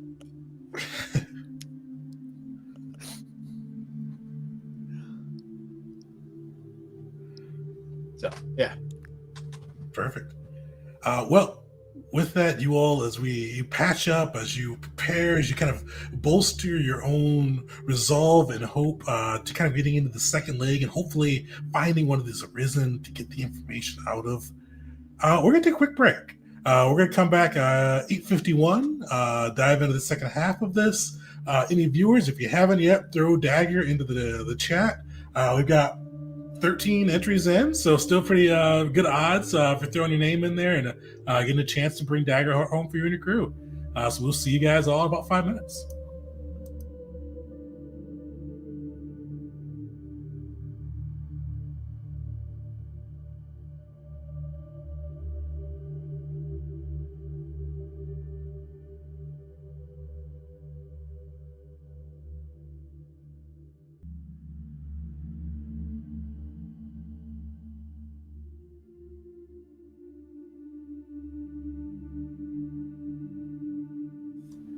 Welcome back, everyone, to the second part of our Daggerheart adventure. If you haven't yet, throw Dagger into the chat. But looking at our heroes, they've just gone through completing their rest, completing some looking for hope, others patching up armor or wounds, ready to pursue the next part of their objective, finding one of these undead arisen with their minds still intact. They've talked about some of their strategies before, some flying above the lands and using scouting as well. But I'll put it to the group. You guys have seen some omens. You've seen some the winds change, the skies darken, the blood red star fly across the sky. How are you guys continuing your search? What are you all doing next on your path to find the Arisen now that you've taken a moment to rest, collect your wits, and get back to the chase? I could. So, are we at like? Is it nighttime or is this place perpetually dark, or how's that? It's like dusk, so enough they can see the stars, but still light enough to see. Yeah, Kara could try and track footprints, just see if there has been any traffic, any debris, and go that way. All right, give me an instinct roll. How does Kara approach that? Does she do anything crazy? She looks for, or as they look for footprints. No. Kara is now just keeping an eye out, trying to get in front of the party, at least the ones that are on the ground. Maybe my experience could apply. My experience is I always take point, as in I'm always the one up ahead. I don't know if you want that to apply or not, but either way, I'll make a roll. Yeah, if you want to burn a hope, that would be a fitting use for it. Oh, right, yes. I have to burn hope for it. So yeah, I'll burn a hope. And try it out. So 1d... Hold on, what are we rolling again? D12s, right? D12s, yeah. One hope, one fear. All right. Come on, hope. Come on, hope. That is... Yes, okay, but just barely. So... 15 with hope. Perfect. You go through, kind of leading through the front of the pack as always. You look through kind of this dusty, kind of almost gold sand stained ruins, and you do find some areas where it looks like it's been recently trampled through. One of the pieces you notice, especially as you look through, kind of spending some diligence upon it, you see like one set of footprints where the gate is natural. It's regular stride. The footprints are fairly evenly spaced apart, kind of almost even as a regular step. It's not shambling. The full foot is on there. It's not just kind of bones scratching through the dirt. You find one that's, with that, you'd guess like a heavy set man, but definitely a man, kind of striding through. No, we got one. We got signs of one over here. I think this is an Arisen. It's intelligent and heavy set. Full-bodied. As a Goliath, I'm not, allowed to talk about this. I'm immediately going to spend, because I lost it because we rested, I'm going to immediately spend another 3 hope and just speak to no one in particular. Keep an eye out for me. And one of my spirits is going to watch my back. So I'm going to spend 3 hope to raise my evasion by 2 once again. All right. On that same note, I am going to have a very determined look on my face as I am activating my No Mercy feature, spending 3 hope to get a +1 on my attack until the next rest. Nice. I'm going to spend a hope to increase my armor by 1. I am not spending any hope. And actually, Are you spending the multiple? way I'm reading this spell, I can give it any target I touch. So if anyone else wants +1 to their armor, I can spend a hope to give them. Oh, I'll take it. I have versatile usage of armor to protect anyone in the team. So I think. All right, I will do that. Thank you. 5 slots. And Thorn, he doesn't use a spell book. Instead of a spell book, he has tarot cards.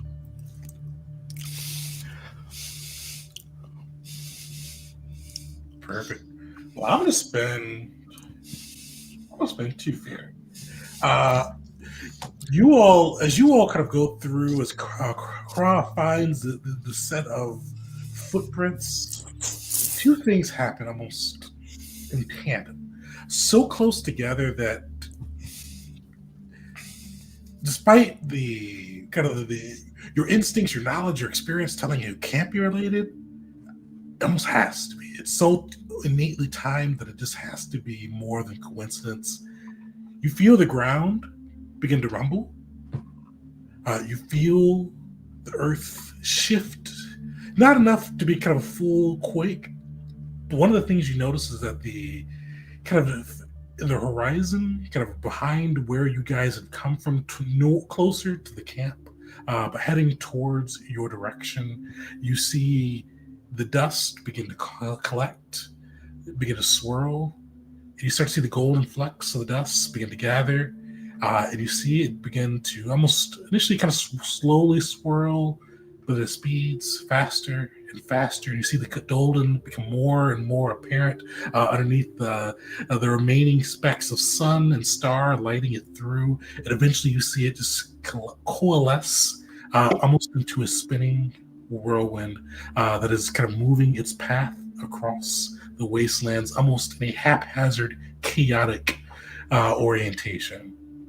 It doesn't seem like it's on you yet, but it does seem to be kind of moving in your direction. What do you all do? Is there anywhere around where we can like shelter from this? Like a cave or something like that? Definitely. You see kind of two things ahead of you. You see kind of the ruins of what once used to be an above ground dwarven marketplace. You see it's some of the stones still hold true after the millennia, with half the roof still hanging on. Enough that you could probably, with fortunate or maybe some planning or some of the group skills, be able to use to hunker down within. You also see what looks to be kind of on the other side, a broken door, got a door frame that is kind of with the surrounding walls have been blown off the hinges or blown off from the structure. But you do see next to that door what looks to be a descending path with stairs down into what you don't know, within kind of the ruins of an ancient basement. What do you guys do? Well, Should when we I check see, out those stairs? yeah, I'm thinking. When I think what sounds like a sort of magical undead tornado or something, I'm thinking, let's get underground. So, I am in agreement. Yeah, Seraph was probably flying in the air as we're kind of making our commute here. So yeah, as soon as that thing starts to even remotely head in our direction, Fern is just gonna drop right to the ground and just be like, "Hey, we need to get below ground." So we do this. Go, go, go, go, go. Go. Who I is think Fern should flap and be a distraction. A distraction. gotta distract that tornado? Perfect. Who's not leading the pack per se? Who's kind of pushing the group ahead? Who's trying to keep the group moving quickly here? Who's usually the one kind of either from behind or even ahead, just kind of pulling the rest of the group along, trying to keep them moving? I would say that I'm probably trying to keep everyone on task. Ford, give me an agility roll.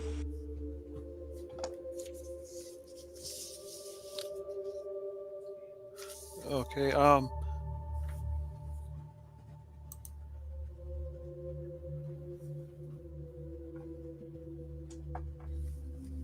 So I have to reset my strange patterns. I'm going to pick 9s. All right. Would this have anything to do with warfare or deciphering?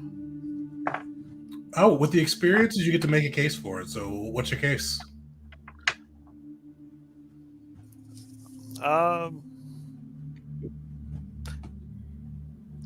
don't, but I have a critical success. Oh yeah, that's a crit. Hey. Perfect.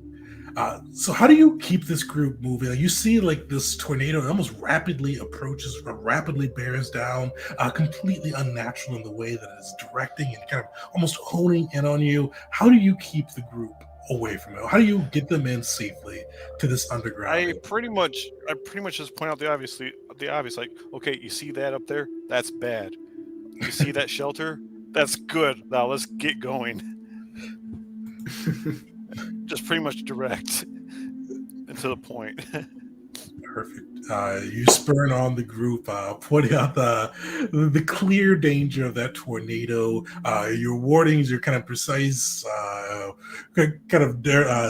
dialect on that side, allowing the group to move quickly and very safely into this kind of sub cavern area or this basement area of this ruin.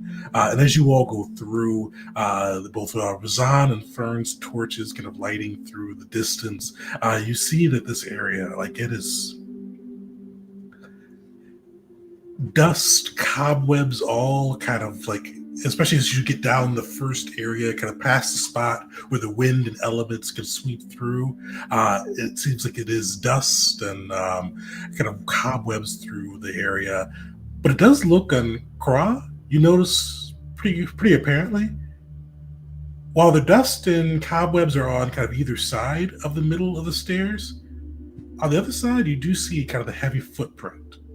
The same heavy footprint you spotted on the outside, almost breaking through some of the cobwebs, breaking through some of the dust. Feels like the only thing that has gone ahead of you all in this building in probably at least decades. All right, yeah, with the battle axe drawn points in that same direction, says, "You went in through here. Let's go." Oh, that's fortunate. Whoever we just came in for shelter, but the person we're following also came down here. I guess this must be a good spot then.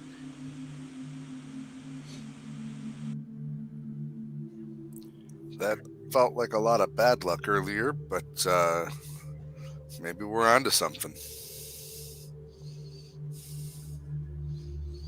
Well, maybe he's onto us. The GM has so much fear, so it's probably not a good sign.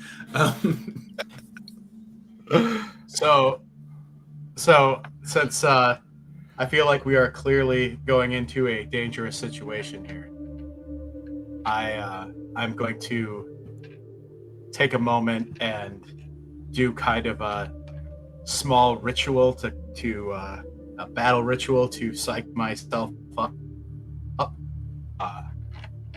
It's gonna kind of look like a haka a bit, if you know what that is. So a little bit of like a yelling dance, but I'm not really yelling that loudly, just making the So sound. you're doing a bunch of chest bumps? Basically, yeah. And I'm doing that in order to gain 2 hope going further in here. Perfect. Yaz kind of hypes himself up with the pre-fight ritual. How do you all proceed?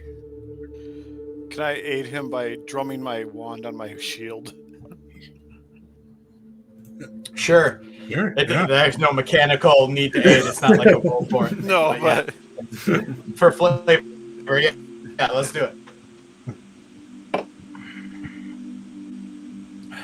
What do you guys Kara's think? unnerved but continuing. Kara, they always take point, so up ahead, shield up at the front, going forward. Do we see any kind of structure inside, or is it still like stone or not natural? Definitely. As you guys kind of make your way kind of down the stairs of this, and kind of, that's one of the things you notice. You haven't really kind of figured out what this was before, but the stairs are fairly long. For those who, all of you are in heroic shape, but you still, even going down the stairs, start to feel the strain as you go deeper and deeper into the earth. The temperature starts to cool, but eventually you do open into this kind of like plateau within the stones. You see that it is kind of like ornate stonework, the cobwebs dust around, but you do see statues of dwarves still glittering with gold, even with the time that has faded. You see like it almost. Do we have a dwarf here? I think we do have a dwarf, right? No, nope. I Okay. think so. Who here thinks they're probably studied the most upon a kind of Thorn? We'll give that to Thorn with the infernal piece. you'd kind of guess, especially as you see this open into this large plateau, kind of this large, like sub-cavernous area beneath the earth. You would guess this is one of the many, when Ada was once a kingdom, one of the many kind of the paths that the dwarves took to make their way up to the land, or from the land down to the underground kingdoms below.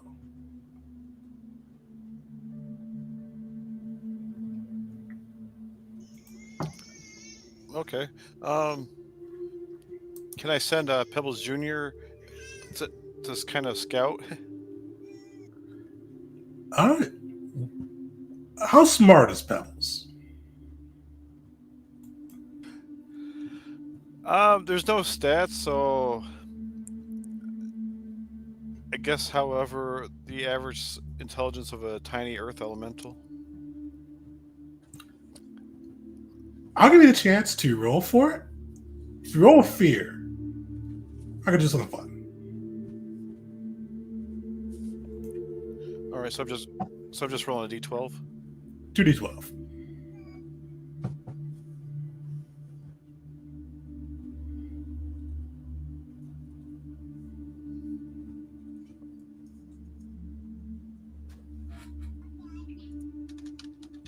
How's that look? Another crit? Well, yeah, Nice. Yeah, he's smart enough to but not a can't smart speak, crit. but can understand commands, and can clearly mime out kind of different things that he undercovers during his sight. Uh, very intelligent, very communicative in his own way. So, what are you sending Pebbles to do? I just want to send him ahead to see if there's like any beings, so undead, living, or any creatures, and if he has like any kind of tremor sense, just to see what he can get a sense of, then just come back. So if there's something ahead, that we at least know that we're walking into something. Definitely, yeah, no tremor sense, but he is able to go ahead, kind of maneuvering through the earth, and eventually does come back moments later. And you see him kind of mime out, kind of stretching his arms out wide in front of him, kind of indicating for a large man. And then you see him mime out for kind of like putting his hand and kind of like shifting through the dust as if he's looking for something. And you see him kind of point up ahead that the large man is looking for something up ahead, kind of through and he points through like these down below a little bit from where this plateau is, through another set of stairs. You see like this golden archway leading into what looks and call it a golden ornate archway, clearly carved distinctly into the stone, leading into another building. So you see kind of the pebbles kind of indicate all of that through miming it out, that the large guy is looking for something through that archway. All right, I will thank him and tell him to, stay back for safety. And I relay that to the rest of the party. Perfect. What are you guys doing? There is a chance that this is not one of the Arisen now. Do you think this might be the same with the tracks that you found earlier? Do you think it could be that? Yes, I had thought so far that it would be one of the Arisen, but maybe not. Who else could be on Ada and not the Arisen?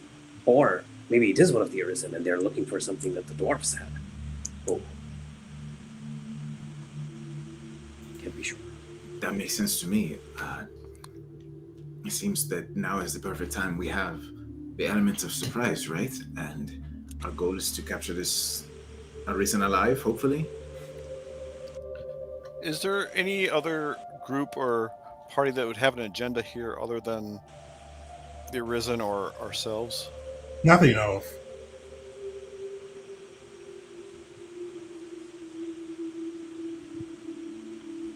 So, You are looking at Razan. I'm wearing all this armor. Do you think we can still surprise him? Good point. well, We can try. we have to remember what our task is. It's to gather intelligence. I don't know if you think we can capture this person and bring them back. True. Yes. Okay. Let's try. We go in trying to surprise them, and nab him. Yes. Let's try for nabbing. All right. And what's our plan to bind them or contain them to bring them back? I have rope. I've got some rope.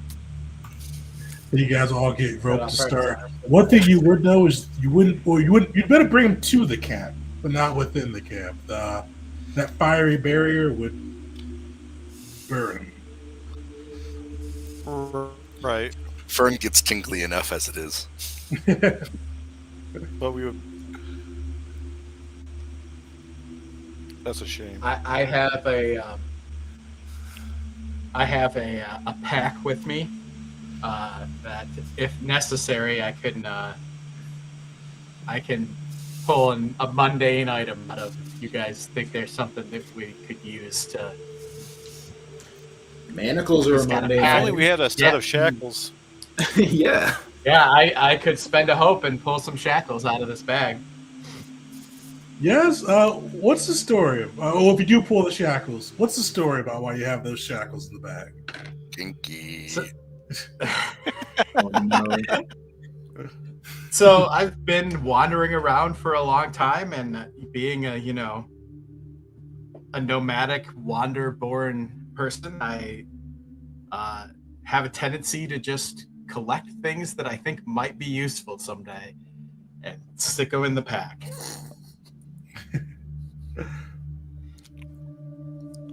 How long were you hanging on to those? We could have shackled Fern long ago.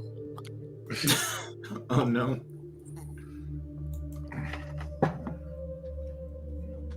Well, you guys have the shackles. You've got rope. How do you proceed? Can I lead the way? I want to just observe for a moment. Yeah. Yes, but don't Very get out of sneaky my line of sight. Yes. Follow Or I just won't be able behind. to protect you. So, Fern has the ability as a wing sentinel to use the Wings of Light feature, which allows me to mark a stress, and I can pick up and carry another willing creature. Oh wait, it says approximately your size or smaller. Never mind. I was going to say I could pick up Kara and fly Kara around, but I'm 4 foot tall, so I don't think we're approximately the same size. What is down with that one? I don't know that it would be much stealthier, but at Yeah, least you're the smallest one here. All right, never mind then. So, Zan, are you trying to sneak ahead of the group? Yeah, I just want to see if I can take a moment to quietly observe this person, creature, whatever it is, to see what they're looking for. If I can get a sense of like what they're trying to find. 100%. You would definitely be able to do that. You would be out of reach of Kara, though, if that matters to you. What do y'all think? Good idea, bad idea? It's okay. She has to deal with her trauma at some point. All right. Go for it. Why don't you just ask your spirits what he's looking for? I mean, Good. right. Well, they will have to also get a good look at them. So we can all go look together. All right. Give me a finesse roll. Well, can you run really fast? If you get caught, can you run back to us pretty quickly? I'm decently fast. My agility is 0, but I have an experience that's helpful for moving fast. I'm doing it. So yeah, sure. Finesse roll. I don't know if I only have 1 hope. I'm gonna try to save it for now. I'm just gonna go with the the straight finesse roll, but I'm good at that, so I should be fine. Everything's gonna be just Well, as your spirits would tell you, you only live once. exactly.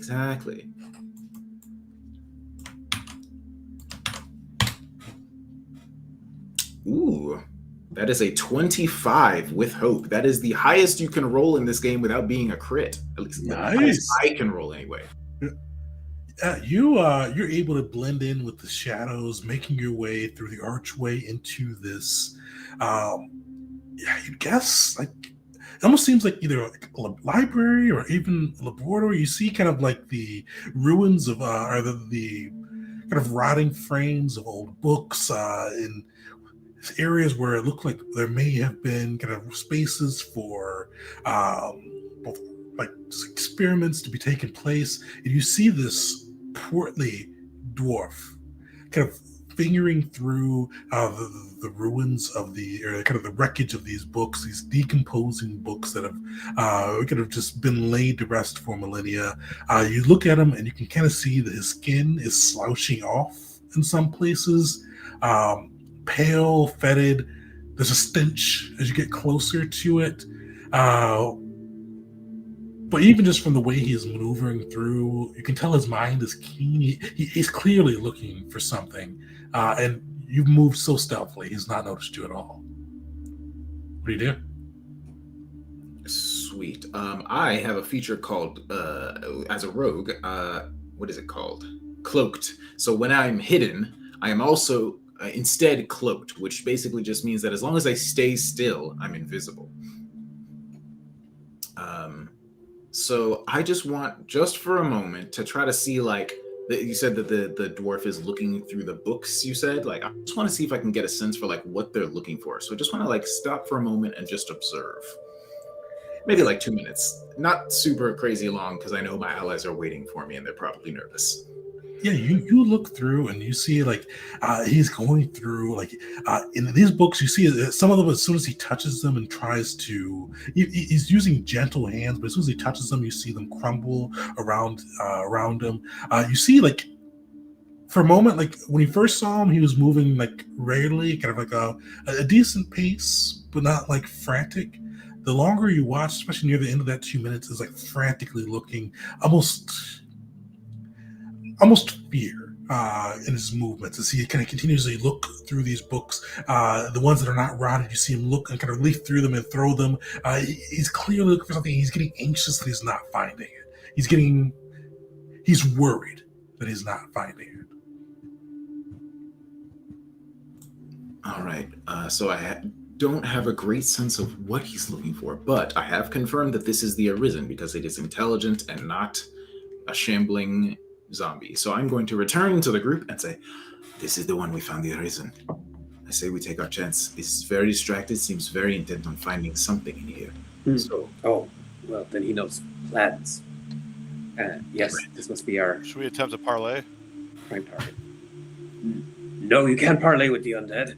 They just want to kill the living, all living, all. That's all they do. well, I wouldn't. Not all of the undead are like that. I have some very nice friends who are undead. Well, is spirits and undead the same thing? Good question. I'm actually not sure. I hadn't really thought about it that far. As you guys are talking, you feel that earth rumble that you felt before. You feel it intensify. Especially intensify for two reasons. One, you're in the earth itself now. You're closer to the epicenter. You feel this rumble. What was once a rumble turn into a shake, turn into a quake, starting to almost jostle you to and fro. You can start to see stalactites start to break off and fall from the ceilings. Everybody mark one stress. No time to waste. This might collapse on us. Let's just go. And then I'm just curious. Well, I guess once we capture him, we can find out what he's looking for. Yeah. I'm sorry, it cut out a little bit. You said, Mark, what stress? One stress. One? Okay. It cut out a little bit. It sounded like you said 4 stress. And I was like, oh, dear Lord. That's just me. Lord. it's one for now. So yeah. I always take points, so I'm charging in, shield up, battle axe out.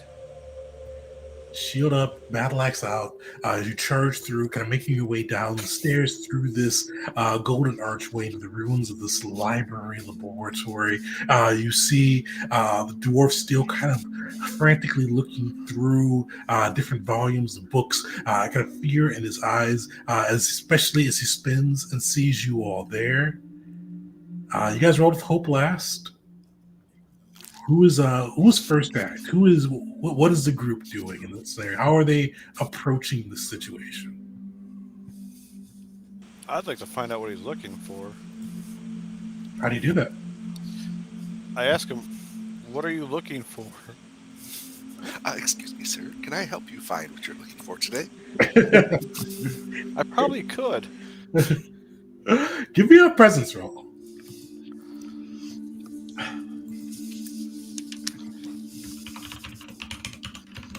Oh, yay. My best stat.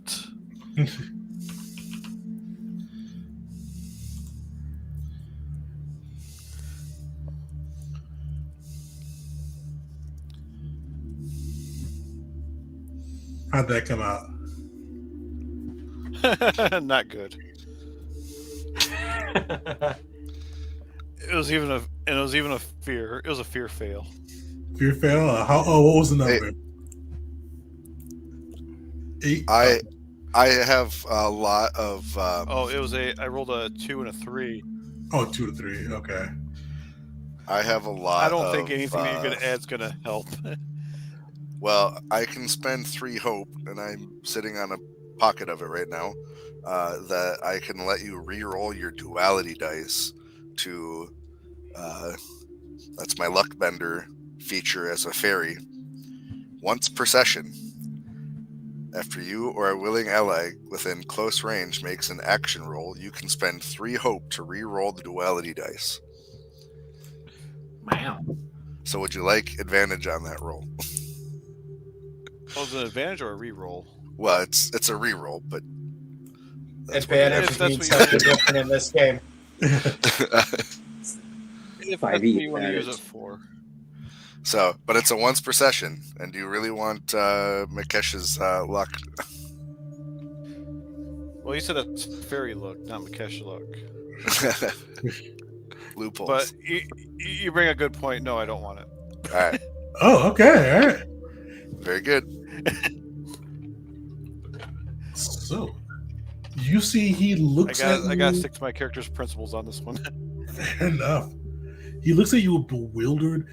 You see this dwarf, fear in his face, especially as you sit to see him turn around and see his face. Part of it is sloughing down. Part of it you see like through to the bone, but his eyes are keen and fearful as he looks at you all, and he goes, "No, need more time, help! I'm gonna spend a fear."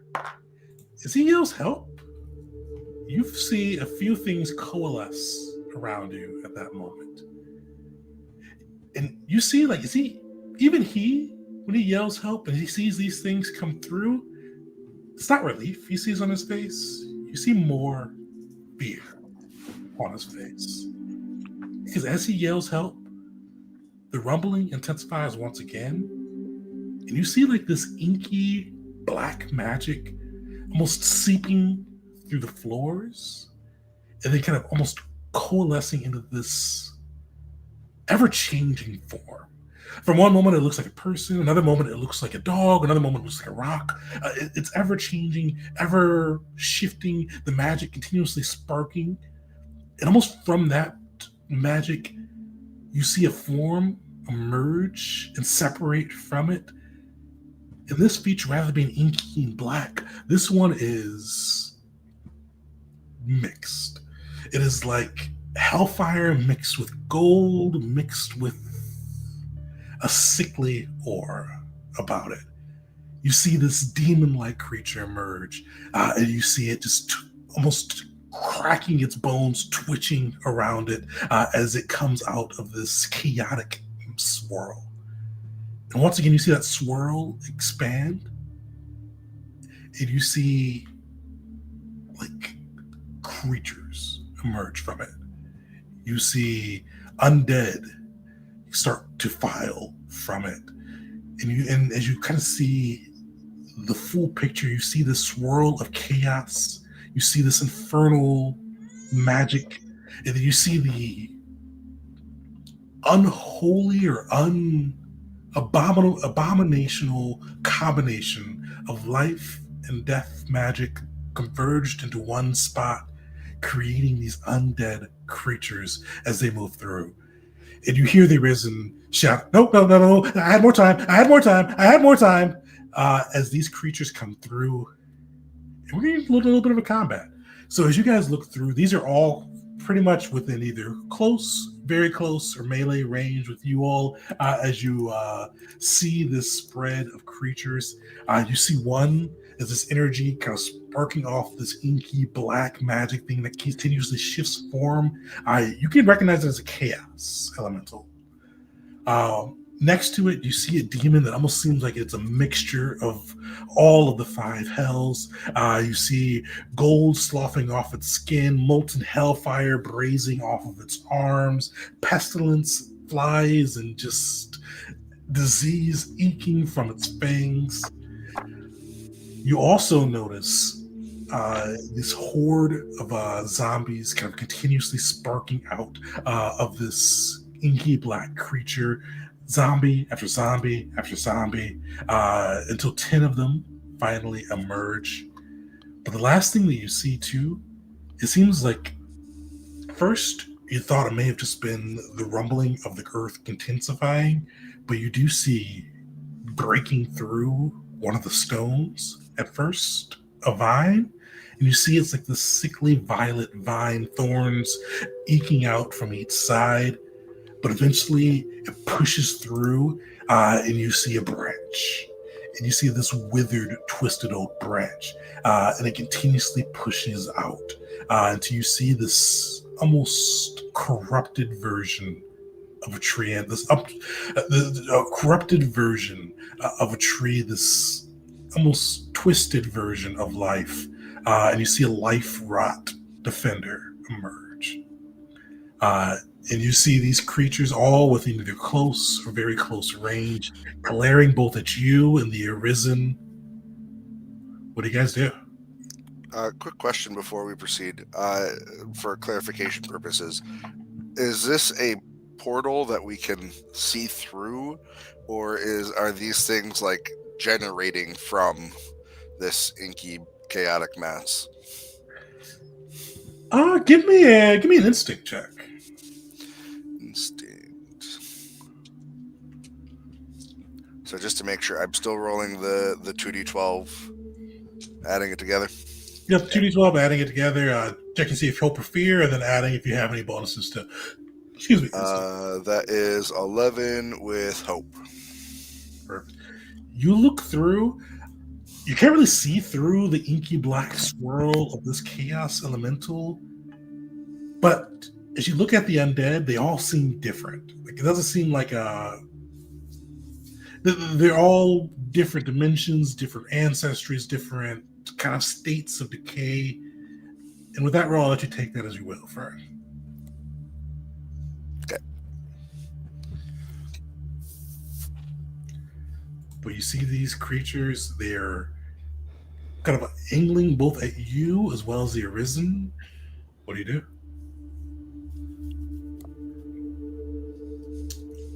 Well, if nobody has any ideas, I would like to start by just getting myself into position. I am going to dive for cover and just try to hide very briefly. All right. Give me an agility check, Kristen. Sure. I think this is an important one, so I'm going to spend a hope to use an experience. I go where I'm needed, because I am getting myself into position to take a shot, I think, next time. So, here we are. So that is going to be 2d12 plus 4 for me.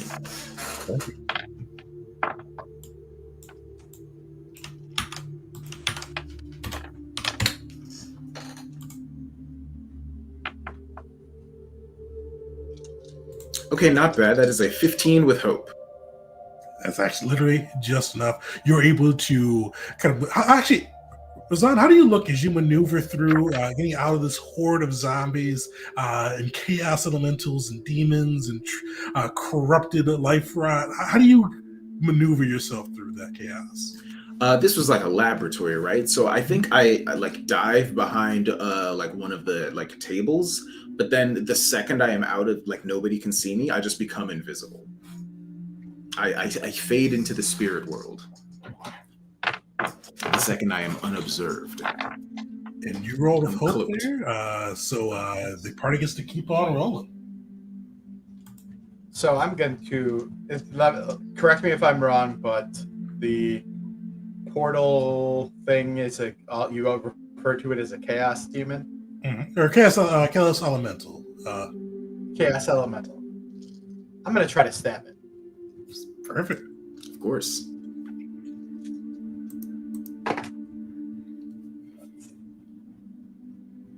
Ooh, that's not a great roll. That is an 11 with fear. Oh, with fear too. All right. What? How does the chaos elemental trip you up here? What do they do to you as you make that charge? To just So I go to make one of my like whirling swings at it, and as I go to swing through, it has shifted position and it's just air. Perfect. Well, that's with fear, so I get to go. I'm going to spotlight my chaos elemental.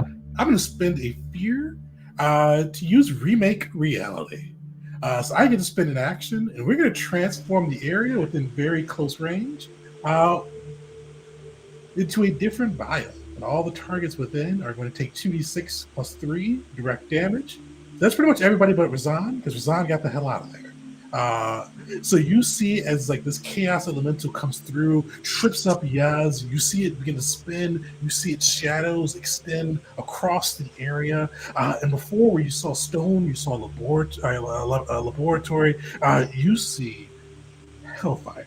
You see the demon smile, and you start to see brimstone, hellfire, all kind of converging along with these twisted plants, all kind of mixing into this chaotic melody of different sources. And you see that Labor walks with stone and bookshelves and all that is replaced with this hellscape. So you guys are going to take 2d6 plus 3 direct magic damage. So that is 12. I'm going to spend an armor to reduce that to minor. I will do the same. Here's the unfortunate thing. Direct damage means you can't use armor on this one. Oh, You're right. Yeah, good point. right. I get my armor back at least. So Okay, so I'll take 2 hit points. 2 hit points, and I will mark the stress to jump in front of Thorn and take his 2 hit points as well. Nice.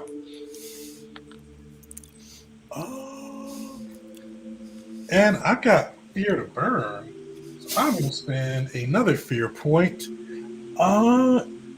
Stick with that chaos elemental.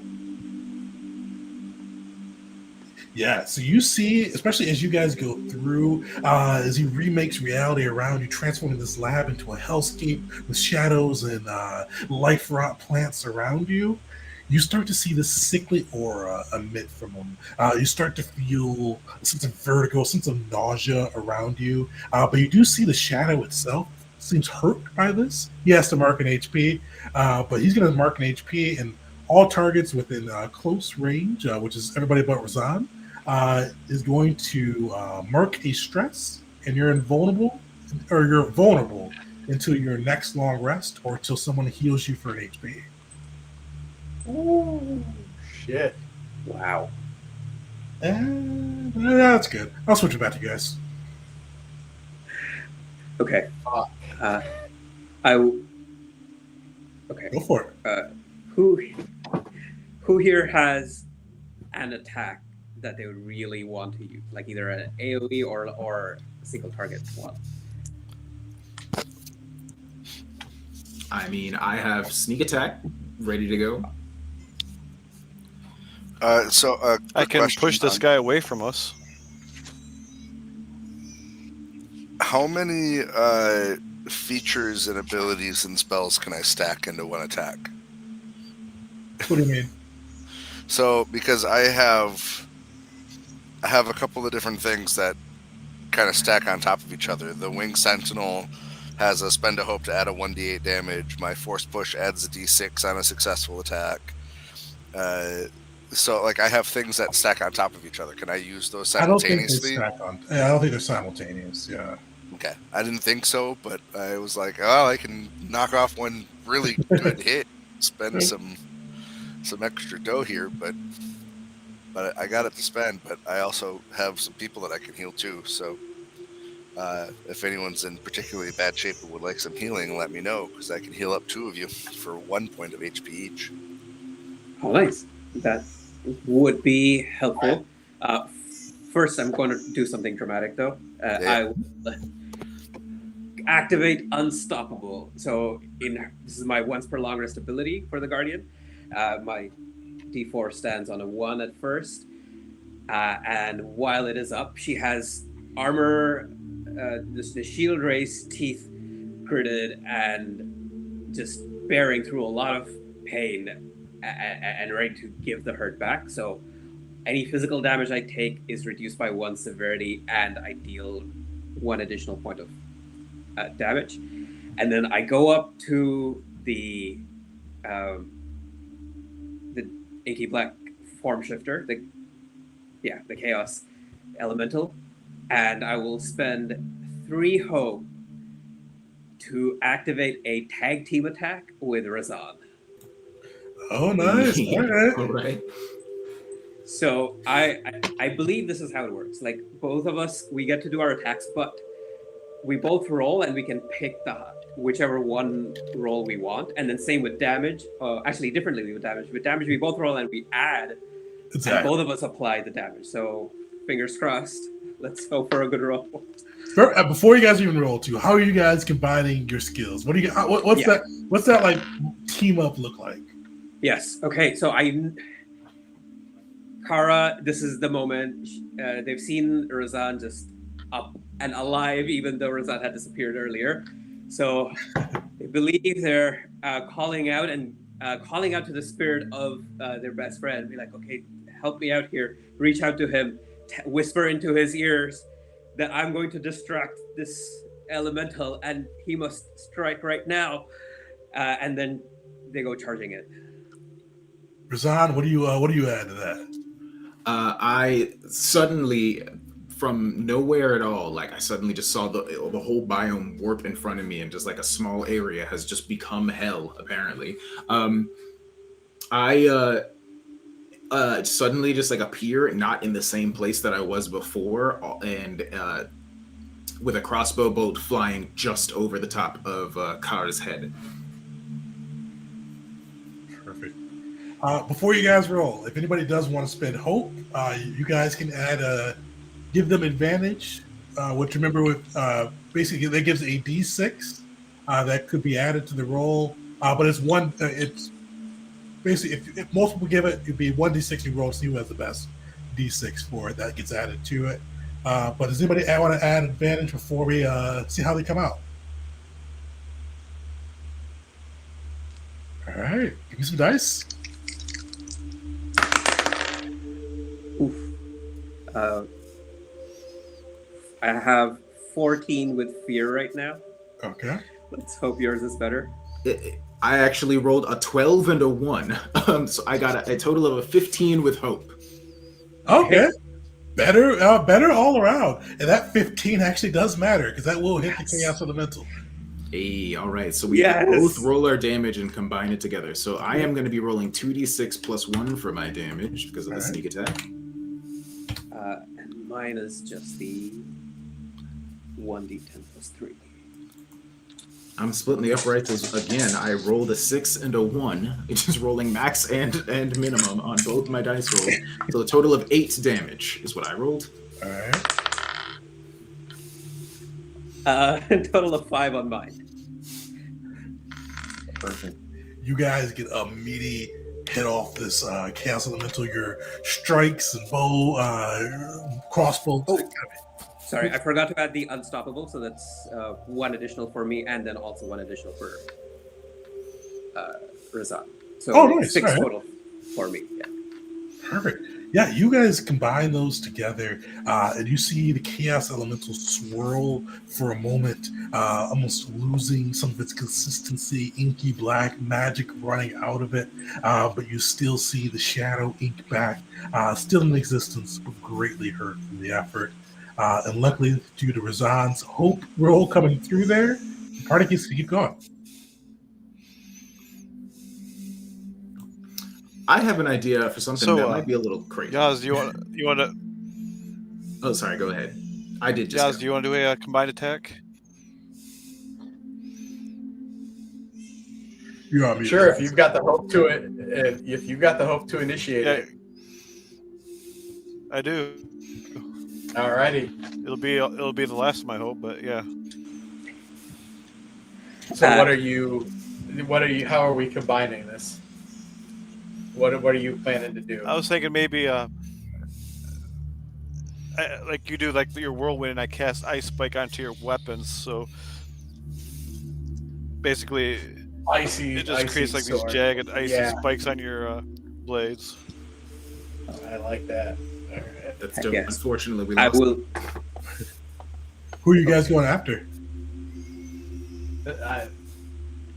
What do you think? chaos elemental.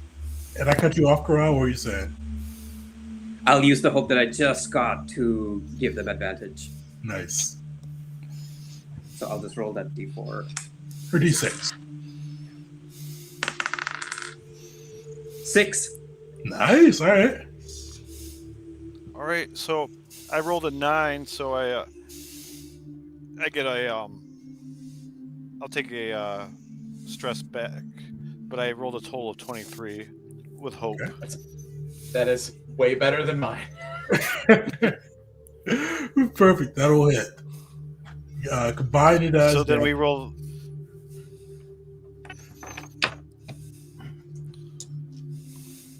So roll our damage. Mm-hmm.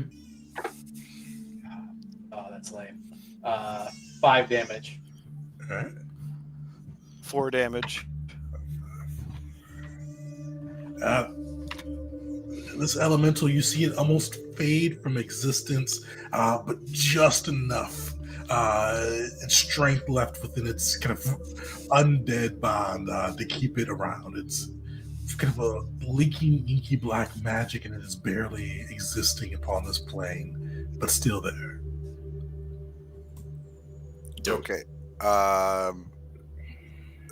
Is anyone at a critical state of needing healing? Kara, yes. Kara says that she No. wants to die before the session is over, so don't use the healing for Kara. Yeah, if you can kill the form shifter, go for that instead. Over the All right. Don't accept the healing of a shitty god. Oh no. All right. What's Fern thinking? Well, it worked so well last time. All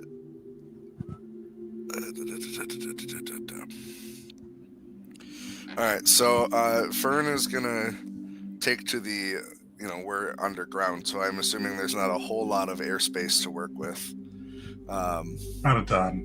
Yeah, so Fern's gonna take advantage of their small size and fly, still staying pretty close to the ground, but just hoping to be able to maneuver enough to be a little surprising as they go around, and kind of bank around the backside of this chaos elemental, assuming that it has a backside.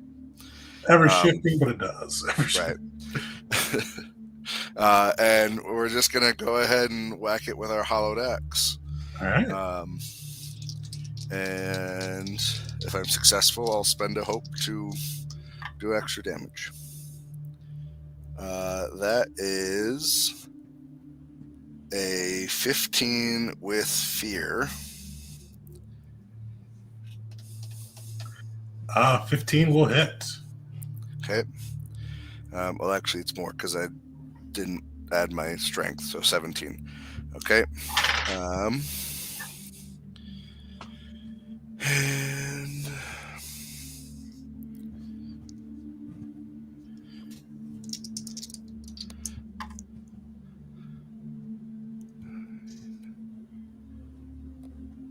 that is 10 points of magic damage. I was realizing when you were rolling, he had 1 HP left. So I did not need to make you do that. I was like, the threshold things. I was like, yeah, it's no matter what, it's minor damage. How do you bring down this chaos elemental? As I'm kind of banking around the backside of this chaos elemental, my hollowed axe starts to glimmer a little bit with the magical energy inside of it as I just kind of do a quick swing up, kind of rending from the ground up through this shimmering, shifting black mass, and it just kind of dissipates on either side of it. Before it dissipates, it does use its last breath.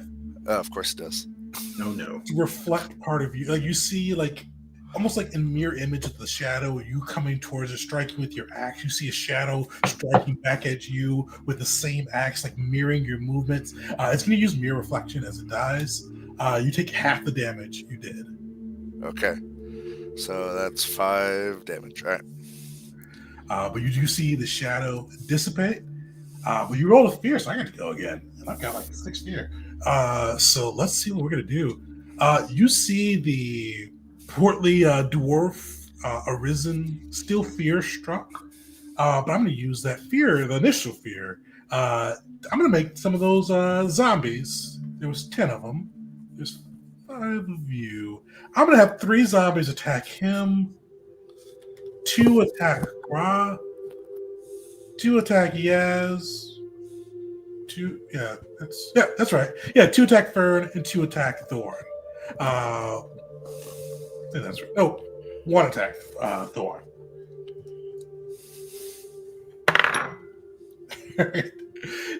They got a 1. So you see these zombies trying to shuffle through, trying to bring you down. They can't even bring down the portly dwarf who is able to push them off. You see him kind of using some of his own skills to keep himself safe. But I am going to burn a fear to spotlight my minor demon. Oh, what's he going to do?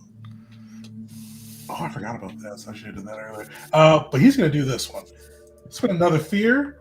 And he's going to use his Hellfire ability. Everyone within far range, which is everyone here that even gets Razan on that side, give me an agility reaction roll. And with reaction rolls, it doesn't matter hope or fear. You don't gain a fear, or you don't give me a fear or gain a hope for these ones. It's basically just the outcome itself for the roll.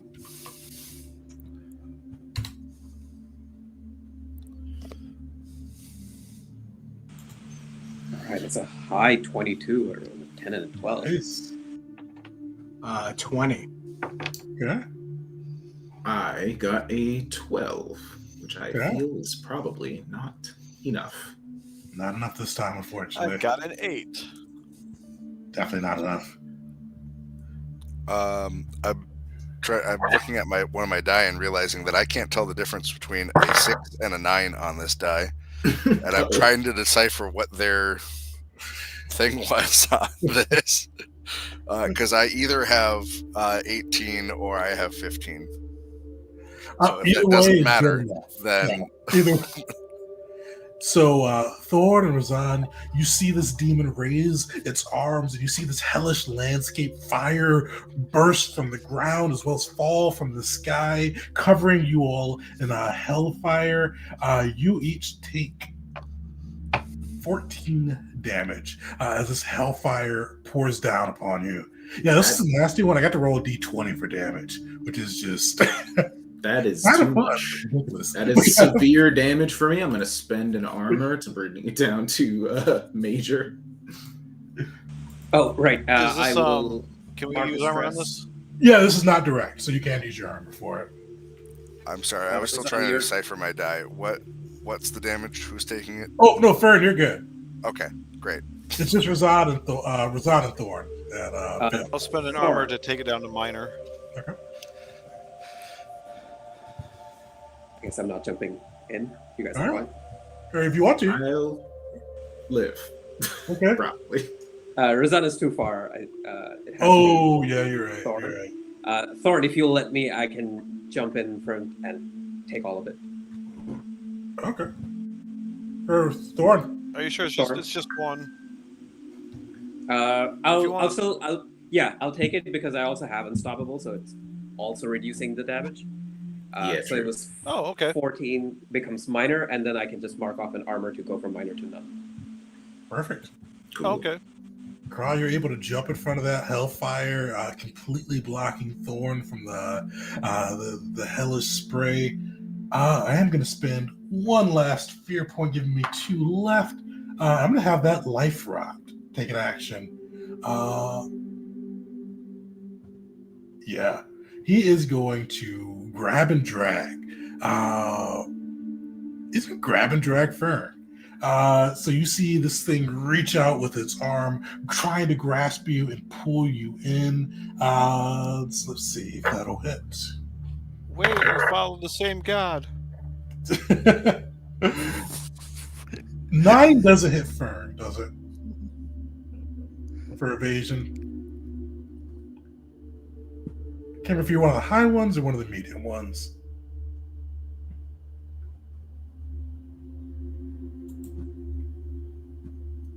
You are muted if you are trying to talk.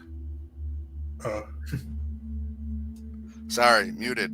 My evasion is 8. However, as I am currently flying in the air, just above ground, I can use one of my fairy features with my wings to mark a stress after an adversary makes an attack against you to gain 2 bonus to your evasion against that attack, which would move me to 10.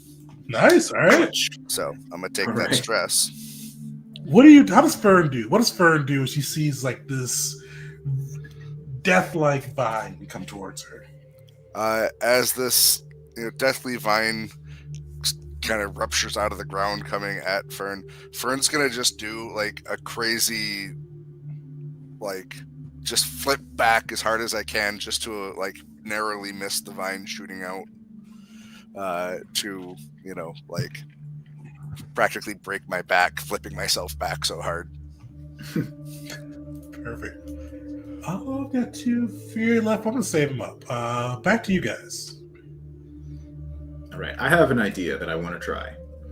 I would like to quietly, in all of this chaos, I want to sneak up behind the dwarf and try to pick his pockets because I want to make use of this ability I have.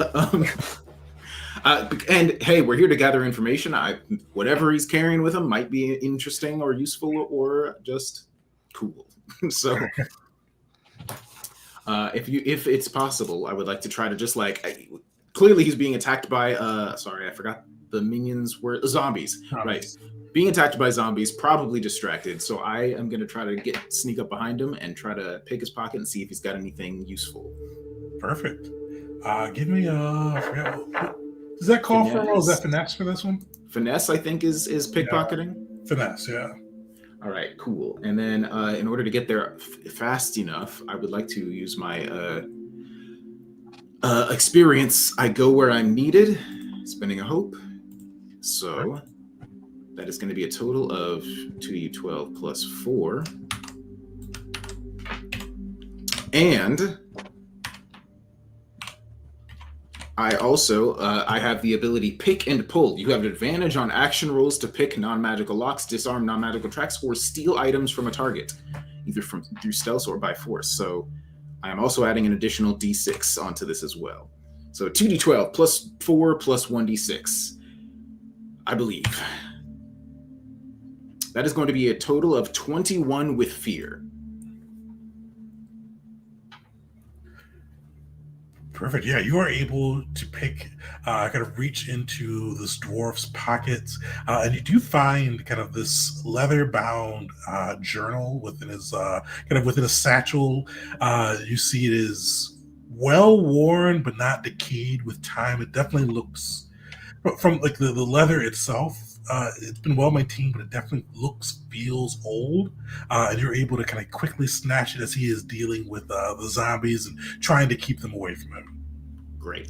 I don't have time to read it right now. I'm just put in one of my in my coat pocket, and then try to like roll backwards away from him. But it is no longer my turn. It's the GM's time because I rolled fear. It is. What am I gonna do now?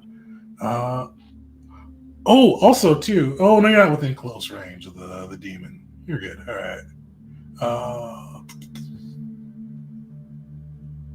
Yeah, he's just going to he's gonna spend that fear in hellfire again. Everybody but Razan, give me a reflex or agility reaction roll. I also, I'm remembering that we are vulnerable. Does that make a difference? Oh yeah, it does. No, not actually, not in this scenario. Okay. Usually they would have an advantage on you for this one, but since you're the ones rolling, you don't have disadvantage. I don't believe. I'll verify And that. another good one. That is 15 for Fern. I believe that's right, Tegan. I have also rolled a 15. 16 for Thorn. All right, so 15 for 16 for Thorn. Corral, what'd you roll? 20. 20. All right. Yeah, I think everybody succeeded on that one. You see the hellfire coming, but this time you are prepared for it and are easily able to move out of its path. With that, I'm going to spend another fear. I'm going to spotlight my little life rot defender, and I'm going to make him attack. I'm going to attack a Yaz this time. You see him kind of reach out with that arm, trying to just snare you within.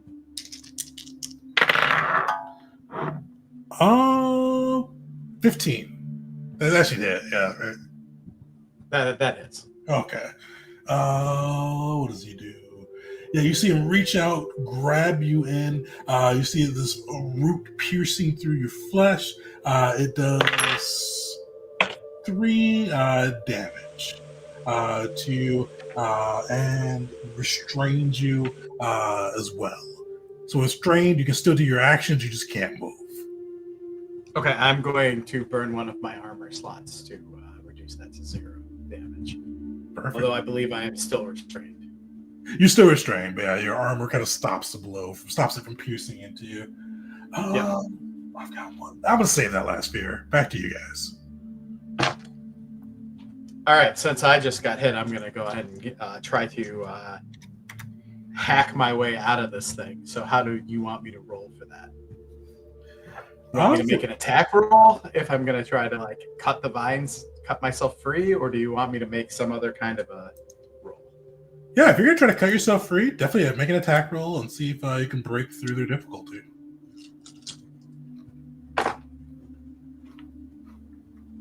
Oh man, that is absolute shit. That is a 7 with fear. With fear too. I'll get my fear back. Yeah, you see this thing has you snared. I'm gonna spotlight it again. Actually, not even. I guess we're gonna get a free one for this one. It's gonna hit you again. This thing's relentless. This one may miss you though. 10. That will miss me.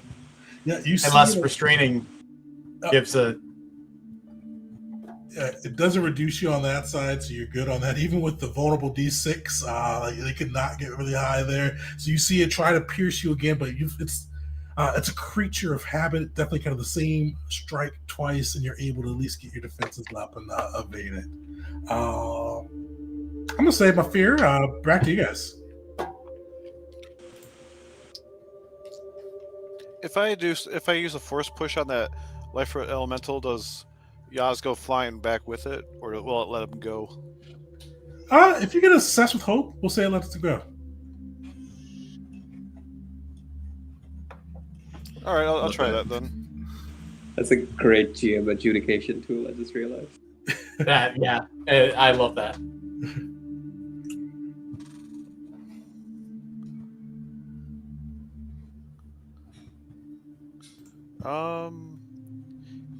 I will burn 2 stress to make that a success, a 22 with hope. Perfect. How does that look as you break the eyes of this vinely restraint?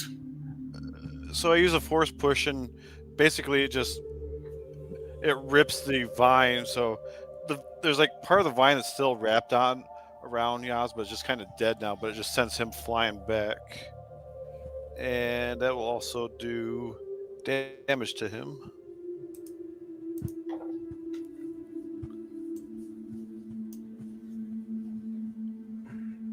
How much damage is that? Not very much. A 3. A 3. All right. Every point counts. Minimum damage. But it got Yaz out. Perfect. Yaz is free, and with spending that stress to hope, it's still you guys' turn. I have an idea. I would like to stop the demon from doing that crazy AoE ability. So you said I apparently was further than far range away from it. So I would like to rush in. I can move close range as a part of my turn. And then I would like to try to use Enrapture on it. I can make a spellcast roll against a target within close range. On a success, they become temporarily enraptured. While enraptured, the target's attention is fixed on you, narrowing their field of view and drowning out any sound but your voice.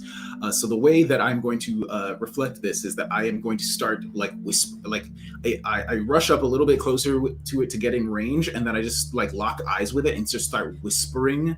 But it can hear me somehow in its head, and I start I pull knowledge from this spirits and start repeating all of its worst regrets. I don't know if demons have regrets, but any embarrassing story I can hear from the spirits around me, anything that it's done that it doesn't like I'm pulling on the knowledge of the spirits to just say terrible, horrifying things to it, and so. And so does this leave it stunned after a failure, or what is it for a failure? No, it just can only focus on me. Okay. So I'm hoping that will make it so that it won't do the crazy powerful AoE ability. It will just try to come after me. I'll give you that same thing. You get a hope, success and a hope. It won't be able to do it. All right. And then to try to make sure that works, I'm going to use my Spirit Speaker experience, spending a hope on that, just to try to guarantee the success, even just a little bit.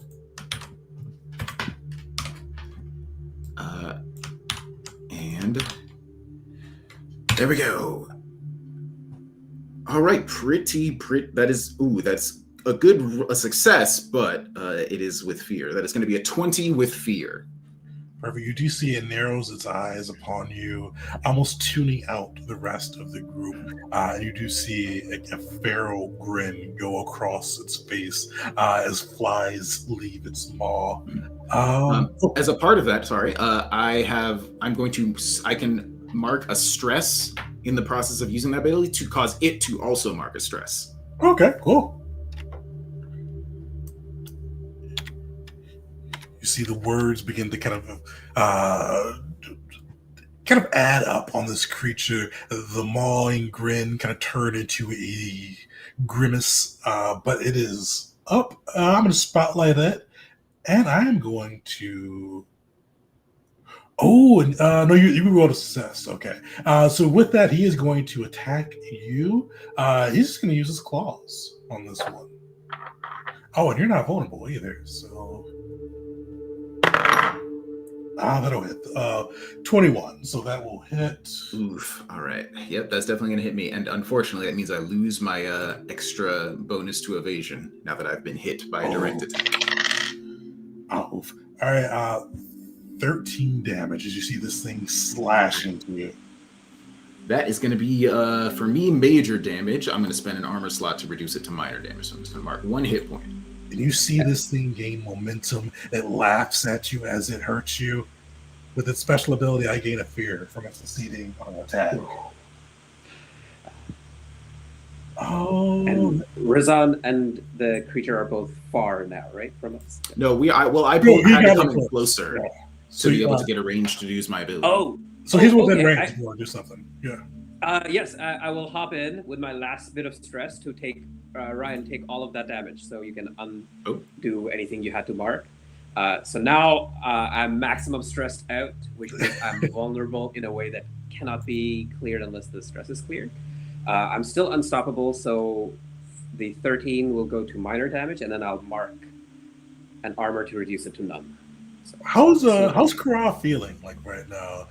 Like she's stopped some meaty blows to her comrades, but it's adding up. What's her mental space? Or what's their mental space? yeah, I've been using she they interchangeably. Their headspace is sort of like a rage, but not anger. It's very just high focused, just gritty, and what is it? The Undertale thing. They're filled with determination. So right now, like the blows are hitting, the damage is being done, but they're not registering it. So they're just like keeping going in a way that is reckless, very much so. But right now, like they just have to protect everyone from these infernal and undead threats, and there's no backing out. Perfect. So I'm going to spend one of my fear and have my 10 zombies do something. I'm going to have 2 of them attack the dwarf, so that everybody else but Thorn will have 2 of them attacking them.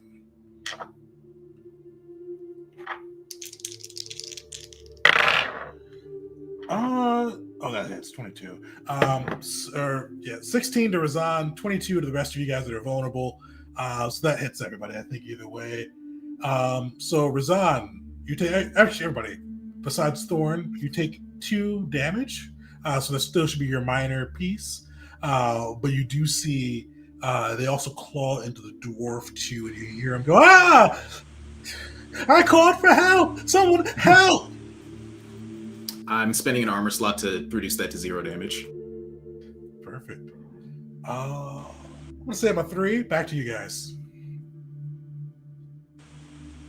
I will just go up and try and smack the gold sickly demon. Okay. Just because. It is still enraptured by me, so can I spend a hope to help with this roll? You can always spend a hope to help with it, but you can definitely kind of flavor it with the rapture too. This is my. That's how I am justifying my assistance. No. Okay. Plus.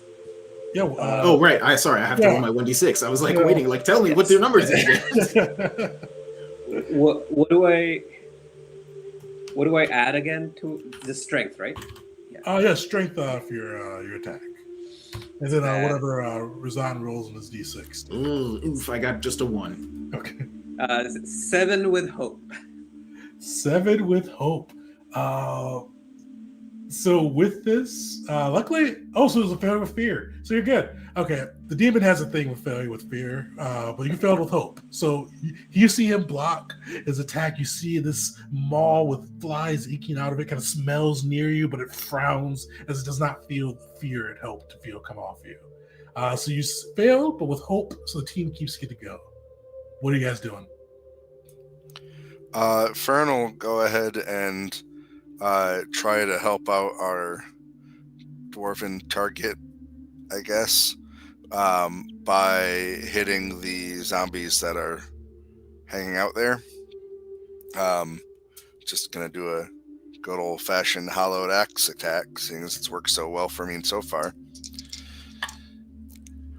That is a double 12 critical success. Got him. So yeah, I smack one so hard it smashes into the other, and they just clatter away from the dwarf. Give me some damage. You may be able to kill a couple of these with that. Oh shit! Yeah. What am I doing again? 98. I'm gonna go ahead and use my forceful push to add a d6 while I'm at it. So 1d8, 1d6. That one's kind of cocked. There we go. Same number anyways. That is 5, Sorry, 7 damage. And you crit that one, so add Another 8, so 15. Yeah. Perfect. That is. Well, that was hard math for some reason. You take out 5 of them. I don't know why that was hard math. I don't know why it was in my head for some reason complicated. But yeah, 15 divided by 3 is 5. How do you take out 5 of them with the slash? Some extremely flexible maneuvers in the air. I'm just kind of like twisting and flying and slashing and bashing with my shield as I'm going through, and there's shrapnel flying from them into other of these zombies or skeletons, whatever they are. They just kind of like, it's like a frag grenade going off. There's just pieces flying into other ones that they just keep bursting. Perfect. You see 5 of the zombies fall, leaving 5 left, along with the demon and the life rot creature. You rolled with hope, so the team gets to keep going. What do you guys do? I also, real quick, I'm just gonna I'd like to use the wild flames to try to take out 3 or more. I want to look at the dwarf and be like, "You're coming with us." Perfect. Thorn, give us a roll. Oh, I can try and use my hope to give advantage on that. Just corralling, just trying to like do some crowd control. Perfect. Kind of just using that shield to get him in place. All right. So what is that, an extra D6? Yeah, but he gets to roll though. That's just a one, okay. Unfortunately. Oh, all right. Sweet. So Thorn, add a 1 to your roll, and how does that shape out for you? That's a say 21 with fear. Okay, that'll definitely hit. And the damage is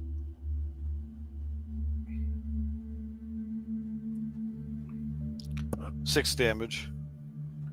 Or 6 damage to 3 of them each. Perfect. That takes out another one as well. So you take out 4 of those as the fire goes off, leaving 1 lone zombie in its wake with the life rot and demon in the mix. That was with fear. So I get to go again. I'm going to spotlight my demon first. I'm going to have him slash at Razan again with being enraptured there. Mm-hmm. Great. By the way, just anytime you feel like it, you can spend a fear to get rid of that. Just anytime you feel like it. You had some very personal insults to that demon. You just his feelings are hurt. 12 damage. All right, 12 damage. That is going to be my major threshold. I'm going to spend my last armor slot to bring it down to minor damage and just mark 1 HP. Perfect. I'm going to spend a fear. He has relentless, so he gets to go again. He is going to attack you, unfortunately, 1 more time, Hazan. 13. That is just over my evasion. All right. Oh, 13 damage as well. Oh, 1 more damage and I'd be making a death move. Hey, I'd like to go ahead and spend my other prayer die to reduce that damage by 4 points of damage. Nice. All right. All right. Well, I would hold off on that. That is not going to make a difference for threshold? The amount of hit points it affects. So okay. Hold on. I wonder if I can. A prayer die to reduce the by. Yeah, it specifies use a spent die's value to reduce incoming damage or add to a roll's results after the roll is made, or gain hope equal to the result. At the end of each session, clear out. Okay, so it won't let me reduce the attack roll to avoid it entirely, but it'll let me soak the damage a little. But Yeah, Never that would mind. still be major damage for me if it reduced by 4. But hey, you know what? Good looking out. Yeah, try. And I'm Kara on is my too last hit point. stressed out. Kara is too stressed out to be able to jump in because I looked it up and I can't mark a hit point instead of a stress if my stress bar is full up if I'm using the move myself. Oh, okay. I wasn't sure if you could do this or sacrifice an HP, but it looks like you can. Okay. I'm going to spend a hit point, or not a hit point, a fear point. And I'm going to make my Deep Root Defender get the spotlight. He's going to continue his assault on Yaz. 14. That hits. All right. Didn't he get knocked far away? Oh, you're right. He is far Yeah, away. he's far from. I forgot about that. So he's actually going to have to spend his action to get back in range. So that is his fear there. I'm going to save my last 2. Back to you guys. All right. I'll go here. I'm going to once again strike at that thing that now came back up on me. The life rot. Demon life rot there. That's going to be 24 with fear. All right, that's definitely hits. So question. Hmm? Is that last skeleton close to me also? It's within close range. Okay, so I'm gonna be stacking 2 different things, and I looked this up, and you can stack things as long as the conditions are met. Okay. So I'm gonna spend 1 hope to use my Tusk ability in dealing my damage against the life rot thing, and then I'll use another hope to use the whirlwind to get the skeleton too. So perfect. That's going to be nice 8. So that's it's going to be 6 on the skeleton and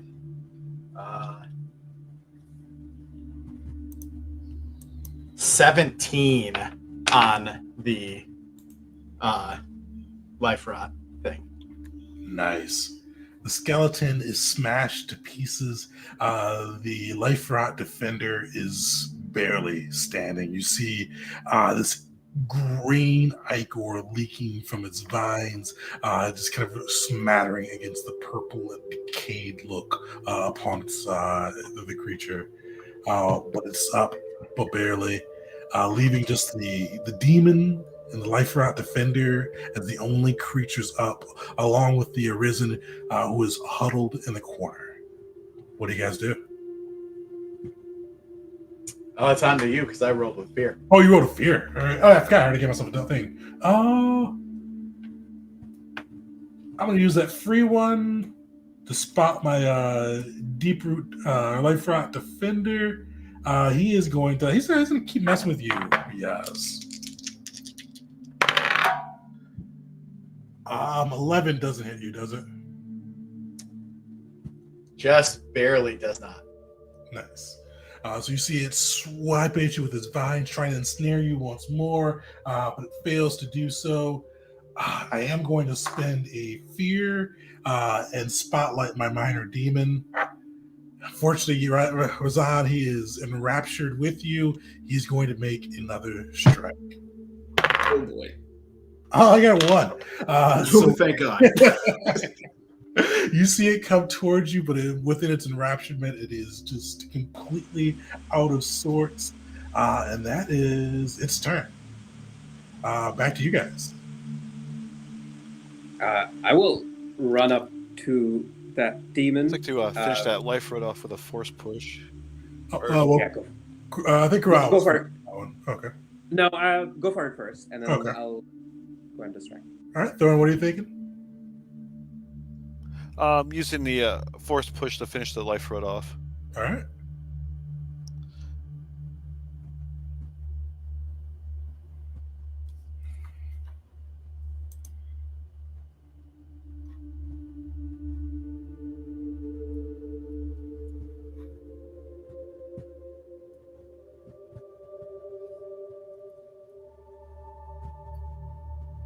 Perfect. How's that looking? Ooh, that's a crit. Or no, Yeah, nice. Oh, is it a crit? yeah, double Two tens. tens. Well, that's perfect. Finish it. I'm gonna push him right into the demon. Perfect. You see it smash into the demon, the life rot collapsing as its vines and tree and just decaying organic body just basically unravel around it. So I get max base damage plus the roll damage, right? Oh yeah, it's dead. Yeah. Oh, okay. Don't forget, you also clear a stress and gain a hope. Oh, that's right. Perfect. And with that hope, the team is still up. The only thing still on its feet is the minor demon. What do you guys do? Okay, yeah, I'll run up to it and try and push Razan out of the way. Say, get out of here! Go far I'm trying. away. I would love to. Do I have to use movement thing to get in closer? No, you were already in close, so you're good. Okay, So yes, you can then- move in within close to melee with your attack or with Sure. your wall attack. Then, yeah, it's just going to be the battle axe attack. Yeah.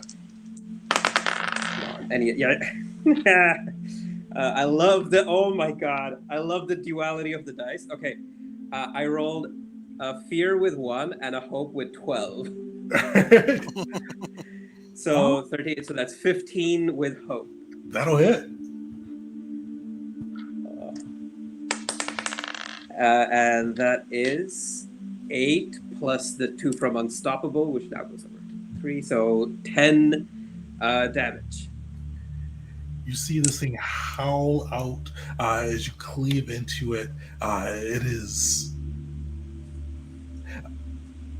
Yeah, it is hurt, still on its feet, but you definitely see like this hellfire blood leaking from its veins.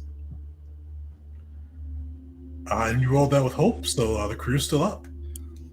Fern will go because I'm really enjoying finishing these things off, and I feel like we're getting close. Now I'm being cocky, and I'm gonna eat that really terribly. So Fern's gonna keep doing what it does and flap around and try to hack it with the axe. Once again, doing a banking maneuver behind, kind of swinging around behind to get it from a unexpected angle. All right. And I'll use the hope that I just got to also do a distraction thing Okay. to give you advantage. Perfect. That is a 5. Nice. I'm going to, if this is a successful attack, I'm going to stack my forceful push and my spend a hope to add 1d8 extra. So that is 21, 23 on my own with hope, 28 with the bonus there from Kara. Thank you. Spending that hope. So that is 2d8 plus a d6. That is 6, 9, 16, 17 damage. Nice.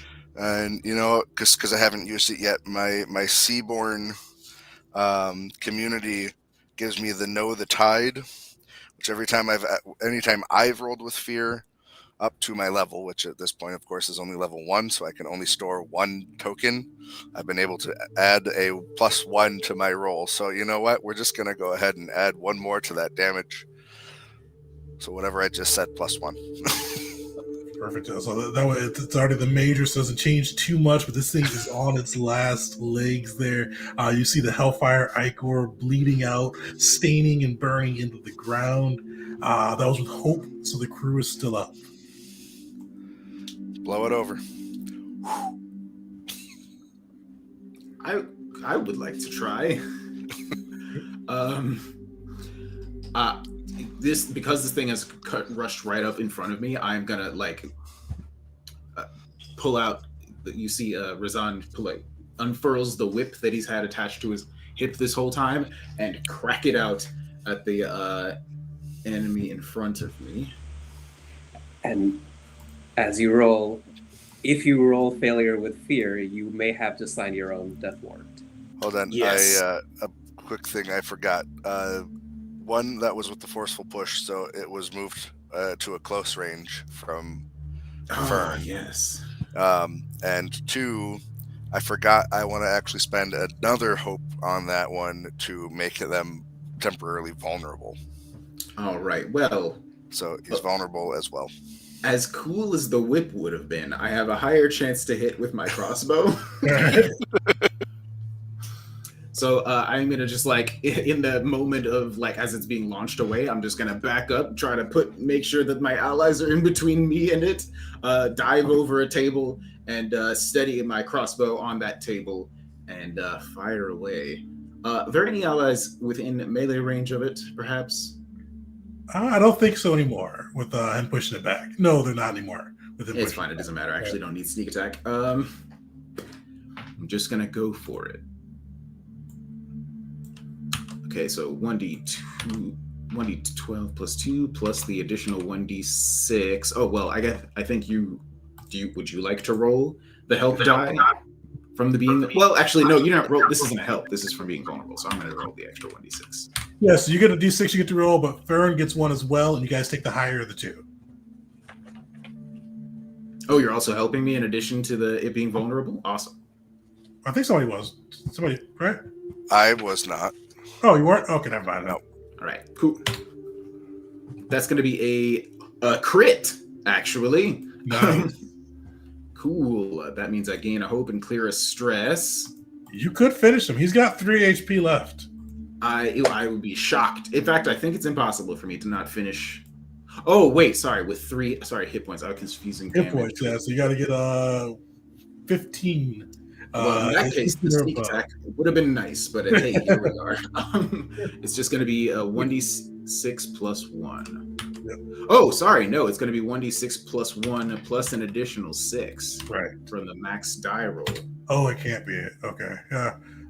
So, that's going to be 10 total damage. Sweet. He is hurt. Ichor leaking through, but he is still on his feet. Luckily, that was a crit with hope. So you guys still get to go before he gets to go. All right, and because I'm at this point exhausted, I'm just like falling behind the table, and I'm hoping that will be good enough fictional reason for it to no longer be enraptured by me because it no longer is looking directly at me. Perfect. Who's up? If no one's opposed to it, I'll go ahead and swing at it again. Worked so well last time. Take away. I'll take a shot at it with the wand. Go for it. You haven't gone yet. Okay.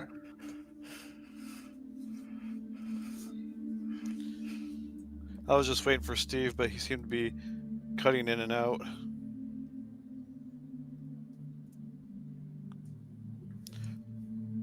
All right, 12 with hope. Unfortunately, you see the demon is able to block it away. But I get to clear stress since I rolled a 9. Do we still have prayer dice on the table?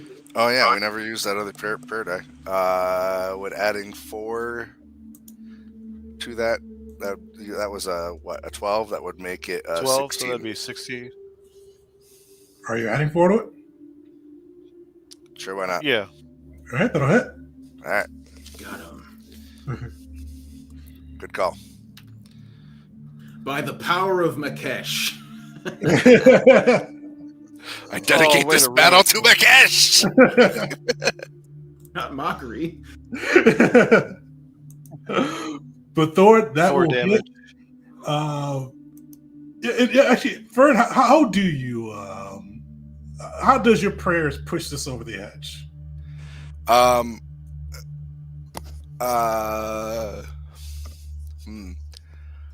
Just as before, when when Fern used it last time, Fern is just kind of like silently willing it on, and the strings of fate just guide the wand just right to lock it in. Perfect. Thorn, finish this demon. So yeah, I just hit it with magical flame and it just fries him.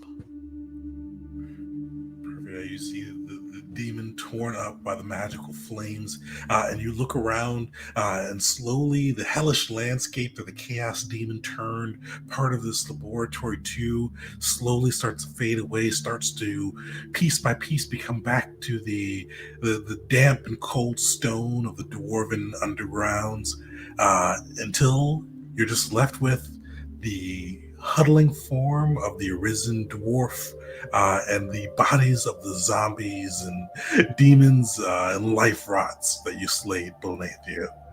What do you guys do? Say bind, shackle him, gag him.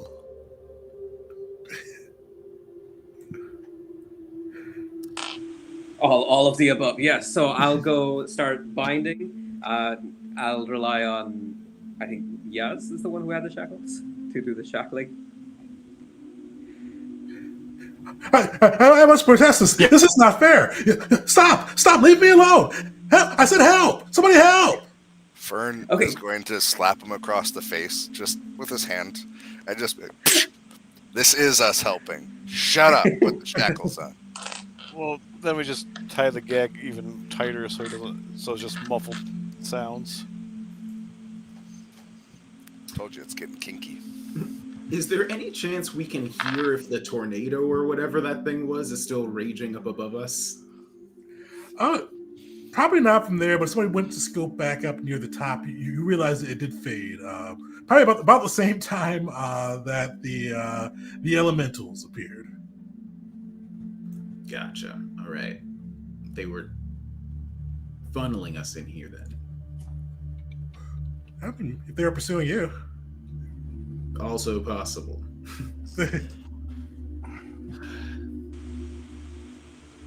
All right. You guys have been bound and gagged. What do you do next?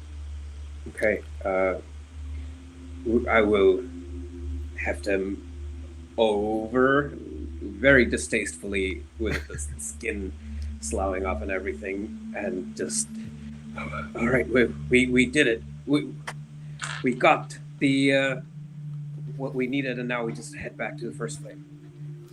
I don't want to stay out here anymore. I want to get back to the Yeah, I ball. think this is. I think you've earned yourself a rest, though. Absolutely. I agree with that move. You look a little stressed there. I am calm. No. All right. It's a dangerous area, but sure. Yeah, we'll take a rest and clear off some stress, some HP. Yeah, you guys can definitely either grab a rest, kind of ahead of your journey back to the camp region. We'll say. With your rest, are there any questions you guys ask the, or what do you guys do? I should say. I mean, we have him gagged, so he can't even answer anything. I think because our goal is to bring him back to the edge of camp, correct? Yes. All right. Yeah. I mean, you guys are just tasked to gather information from the Arisen. The Flame didn't say he wanted to bring one back or not. You guys can definitely bring one back. Where did I get it in my head that we were trying to capture one of these things alive? Somebody said that's how we that. get information is by capturing it alive. Right. But we did not have to keep it alive once we got information. But Fern seems to remember that Ryzen, he you explicitly have said that he to bring one back. You did not. Ryzen, you shoved something in your pocket earlier. Before we get moving on, the journal. Just want to flip through it quickly. Like, what kind of stuff is in here? Is it Dear Diary? Today I saw my crush in the hallway. far more clinical than that. You see, like this person that was writing, just by the way he describes things, you guess he's either a historian or a scientist, somebody very clinical, very detached to what's going through. But this kind of, as you get a chance to kind of feel it and look at it more, since kind of gathering, this is a pretty like hefty leather tome that you're able to get through, and you look through, like it goes back centuries, just with observations and different pieces. One of the things you kind of go through and kind of quickly glean as you read through, as you take your hour to kind of patch up and rest. He's kind of been apart. He was risen, but he's not part of the arisen. Was a dwarf of Ada, part of the scientific team that was working on the weapon that brought the calamity to Ada, the ones that brought the attention of the gods, divine and infernal. And he's been stuck in this state of undeath for millennia. You see kind of his notes going through, mostly describing his experience in very woeful terms. While it is clinical, you can clearly tell he feels bad for himself, and it comes across in a lot of his diagnoses of what's going on.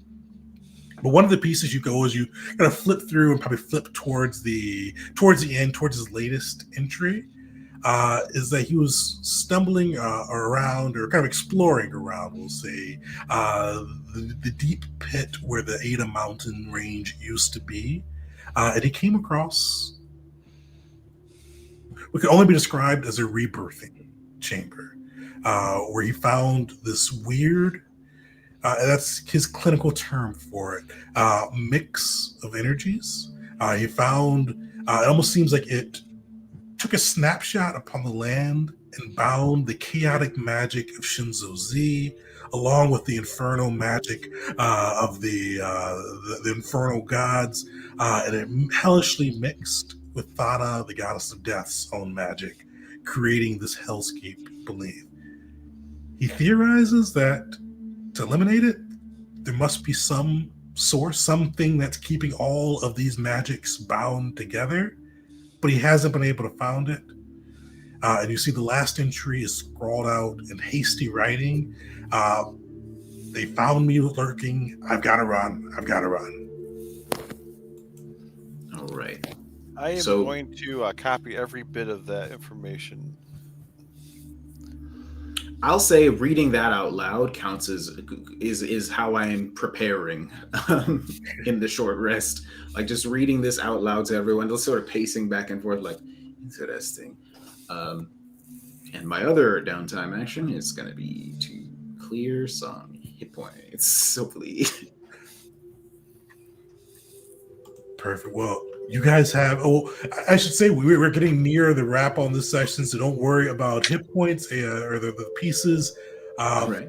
With the information you guys have, is there anything you asked the dwarf, or just kind of bringing him to the outskirts of the camp and collecting your reward? I want to know exactly what he was looking for. Oh yeah, here. What he was looking for here. You are able to kind of unbind, ungag him, and he goes, "Well, thank you. That was such rough treatment. That's not very neighborly. What do you wish to know?" What are you looking for? I see you're investigating the calamity. Well, I recently I was going through an expedition. I was a scientist of Ada, and I've just been, it's somewhat boring around here if you don't give yourself a little task. And I thought, hey, why shouldn't I study the calamity that's forced me into this horrendous situation? So I went spelunking down that long cavern, and I found the so-called Arisens, the chamber, the way they make their new of their number, and really quite wicked stuff. It seemed like there was just this, almost like they've harnessed some of the energy of the gods. I don't know if the gods are aware that their energy is still here or still trapped within, but that's how they bring the ones who are, like myself, caught in the explosion back. They harnessed that energy, and you saw that little inky thing that chased us around and teleported those things in. That was a piece of that energy. Really quite thrilling stuff.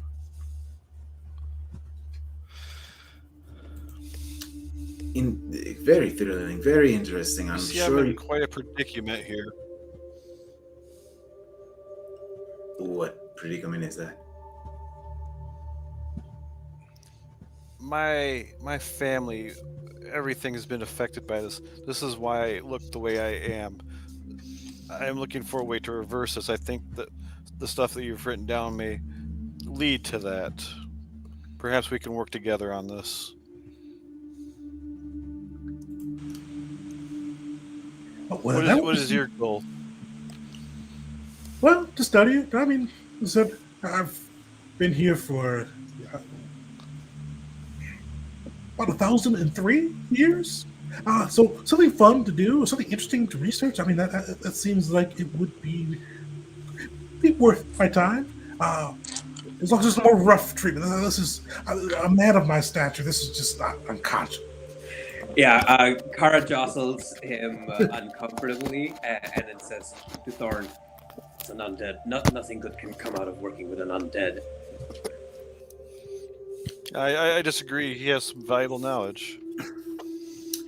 What would you say to coming back to a camp with us and repeating some of this information to people who are more involved with perhaps reversing this plague that has been visited upon Ada? Can I say no?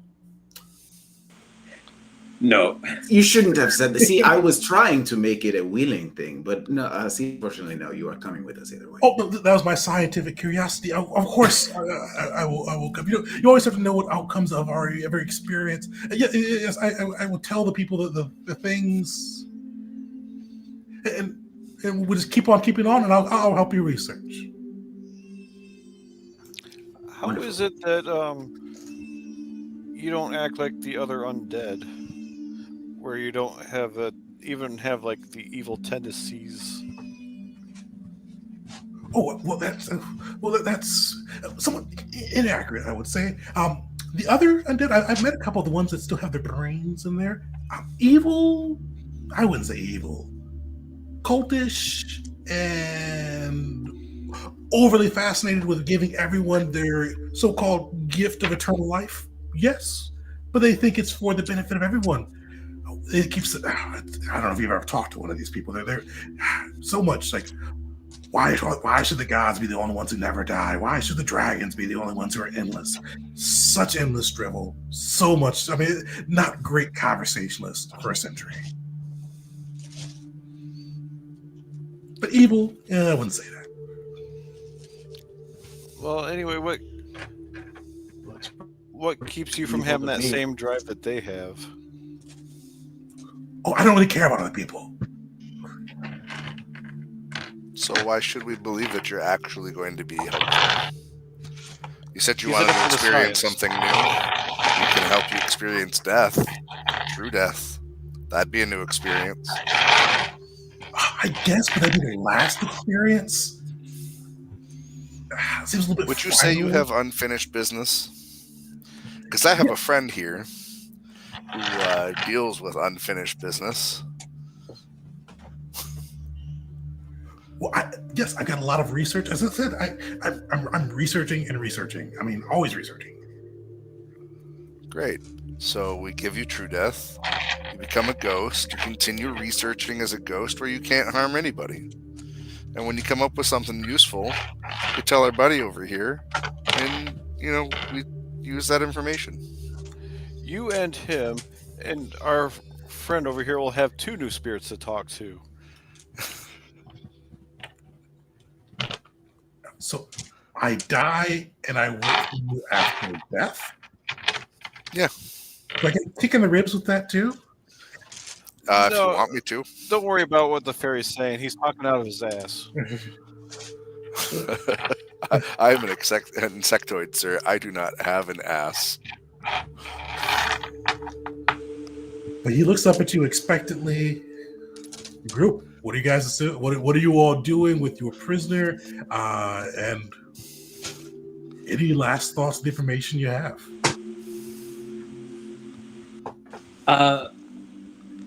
Did in the journal, I think he had not discovered the location of the rebirthing chamber, but I'll ask him up front. Like, do you know the location exactly? Oh, I do. I briefly, I didn't get inside of it per se, but I got very close to it enough to kind of sample some of the energies. It's in the crater where the Ada Mountains used to be, deep, deep, deep, deep, deep down. It took me a very, very long climb. Luckily, I don't need to sleep. Okay. Oh, that's good to know. Approximately. Do you know How the much best way time to did get you- there then? Yes. Yeah. Best way to get there. How long did it take you to climb there? It took me about roughly 3 days to climb down, but I was taking a leisurely pace.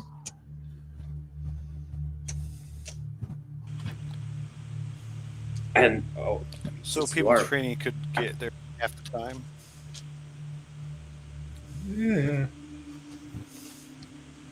And the best way to get up to the crater without being seen. Oh, the scene part is, I don't know that one.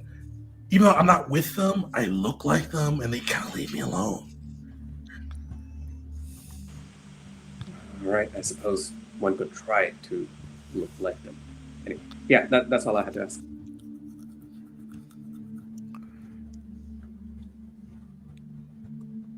All right, gang. So do we keep this guy alive, Yes. or do Yes. we off him and then we don't have to carry him back?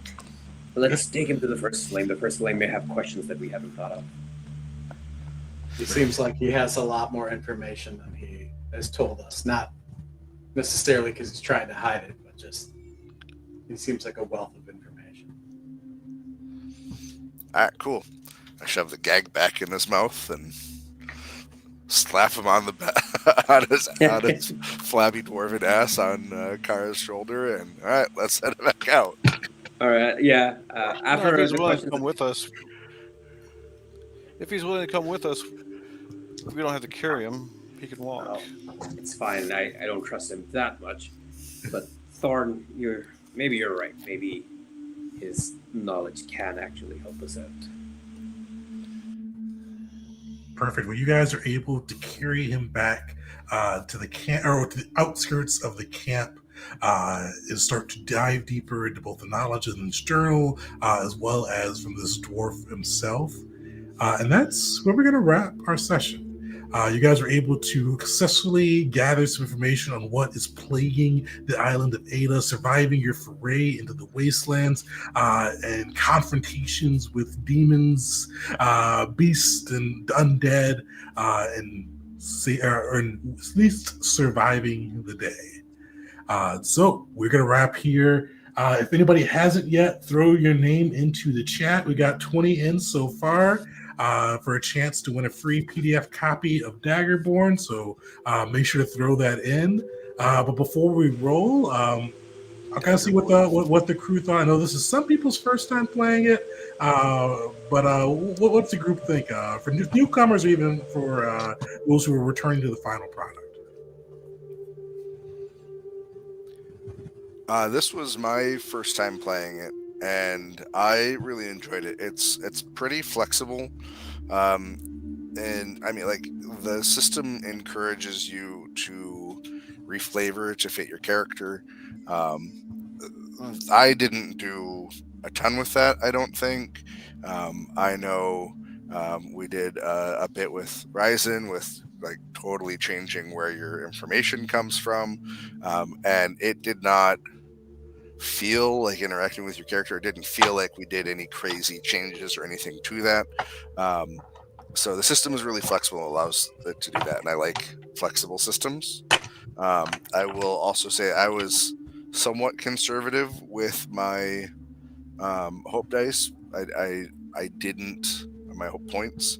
I didn't do my 3-point things, either of the two 3-point systems. So it was pretty easy for me to maintain 4, 5, or 6 points throughout. So I probably could have stacked things up a little bit more and hit a little bit harder, but doesn't seem like I really needed to necessarily. So I had a lot of fun.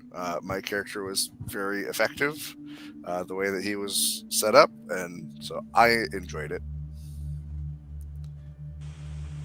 This is the third time I've played this game and the third like iteration of it, and I definitely one of the things I did learn early on in it was it's a lot more fun when you spend your hope. Like it's meant to be spent. You earn it back pretty quickly.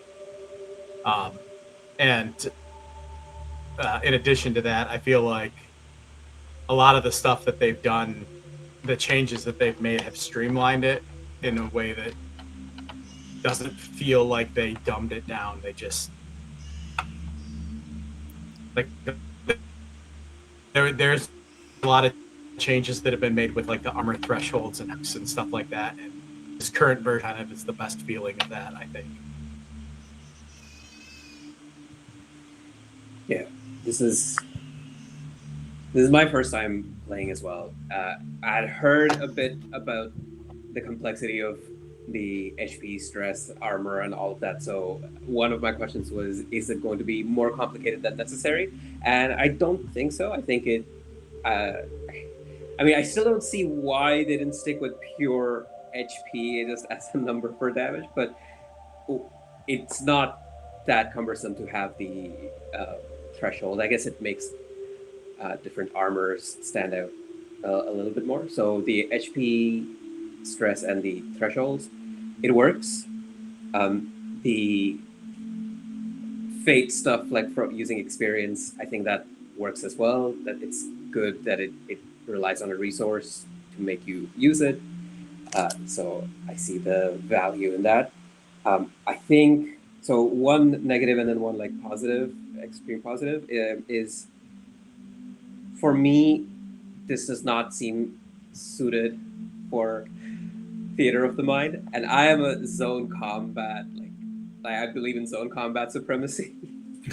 I think if we had like the middle zone and then like the backline zones or something like that, or even Avatar Legends where like you're paired off against this person and you're paired off with this person, that's easier to maintain like theater of the mind relative positioning.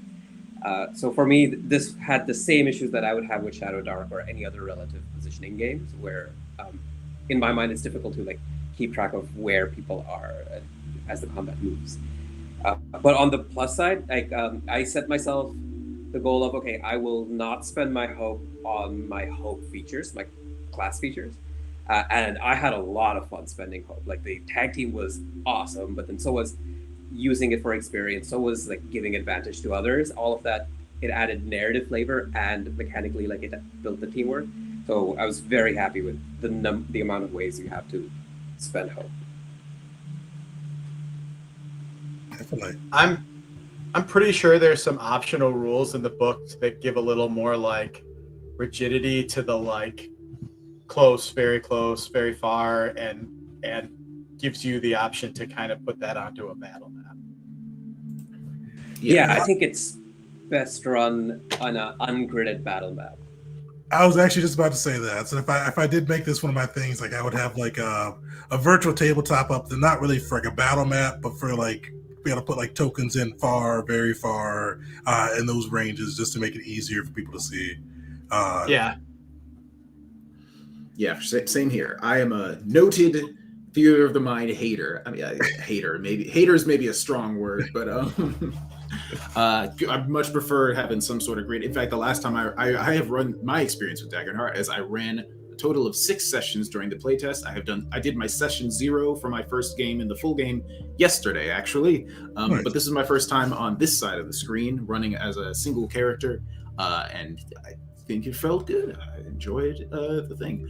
My only real concern, like I think as far as like long term, playing it online is a little difficult because it's sort of the being able to jump in at any time and do the stuff you want kind of relies on a little bit of like body language, which is a little harder to do online, especially with people you don't know very well. but I think that will just come with time and like learning to building up a sort of rapport with the people you're playing with. But overall, I think this game has a lot of potential. I'm hoping to get a little bit more play before I fully decide yet, but I have been looking for a game that sort of lands in the middle between sort of narrative focus, like a PBTA or a Blades in the Dark, Forged in the Dark style game that still has a little bit of that crunch to differentiate characters and like do a little bit of character building, which I really love. The Wild Sea, I think, is also like, they're both like, if there was an objective scale from 0 to 10 of like crunchiness, I think both the Wild Sea is like a 4 and this is like a 6, like right on they're both right very close to the center. And I've really loved the Wild Sea, so I have a pretty good idea that I think I would like this one as well, but we will see in the long term. And if that's the only issue I ran into this time, there's some other like balance concerns about like things that didn't come up in this session, but like from Druid's mega busted, y'all. But with that, nobody here was playing a Druid, so that's not a thing to think about today. But I'm a fan, and I hope to continue to play this game some more. Definitely. You got to run Wild Sea sometime. I hear so many good things from you about it, but I've not played that yet. Hey, anytime you want to do Wild Sea Game of the Month, I would love to run it for you. All right, definitely. You doing next month? I don't know what I'm running next yet. That's why I got to catch up with this one. I have a one shot already written. Well, that's what I'll say. We'll do that next. So yeah, I agree with both the about the kind of map and tactical. I'm more into the games with the crunchiness, but I do like the flexibility of this. But a couple things I didn't like is I'm not a big fan of how there's no skills structure other than I'm not convinced by the whole experience thing yet. Maybe because it just didn't really come into play. Then the other thing I'm not quite liking is there's not much to do with spells as a wizard. I mean, I have a couple choices, but there's not a whole lot to expand on. Even looking ahead in the other domains, there's not much. I mean, there is, but there's not a whole lot. Yeah, Daggerheart, you're never going to have as many spells as like a D&D 5e wizard, but in my opinion, that is a positive. There's too many spells in a lot of the games like this and a lot of them are bad and should never be used. So reducing the number but yeah, there are for sure. But even like utility spells, there's not really anything to go off from. Yeah, it's just kind of a little different focus for the system on that one. But yeah, I like this one. This is one that I think I've mentioned before on stream and off. I've been still trying, like, because Pathfinder 2E is my crunchy game. If I'm doing like maps and boards and all that, Pathfinder 2E is scratch that itch thoroughly for me. But I hate making maps, even though I always like to make my own. So not having a system where I don't have to make a map and could like pick it up easy without having to explain a lot of things to new players and have a more narrative tale. And this fits into exactly what I need for kind of that third wave. I'm really interested in comparing this one until 13th Age. I think August or so, 2E is coming out. So I kind of want to see how that shakes up against that. But depending on how that goes, this could definitely be my midway system where it still has a little bit of crunch to it, but still flexible, easy to run, and kind of get that more narrative spin to it. But with that said, if you haven't gotten in, I'm about to roll it. Let's see who gets to take home the free PDF copy from Drive-Thru. Let's see, we got still 20 people in. Let's roll. All right, shout out to Alex Sherry. So Alex, if you are on, you can throw it in chat, or if you want to message me either on Discord or at my Gmail. Both of them are at Tegan J Gaming. Send me over your email, and we will get you a free PDF copy of the Daggerheart core rulebook from Drive-Thru RPG to get to be able to play this with you and your crew. And then still stay tuned. I still have to do the how to play video, which will probably be this weekend. And then, yeah, All right, we're doing Wild Sea next time. I'll have to maybe with you figure out what would be a good day to play that. But next month is Wild Sea. But yeah, so thanks everybody for hanging out. Thanks you viewers for coming through for this one, and we'll see you all next time.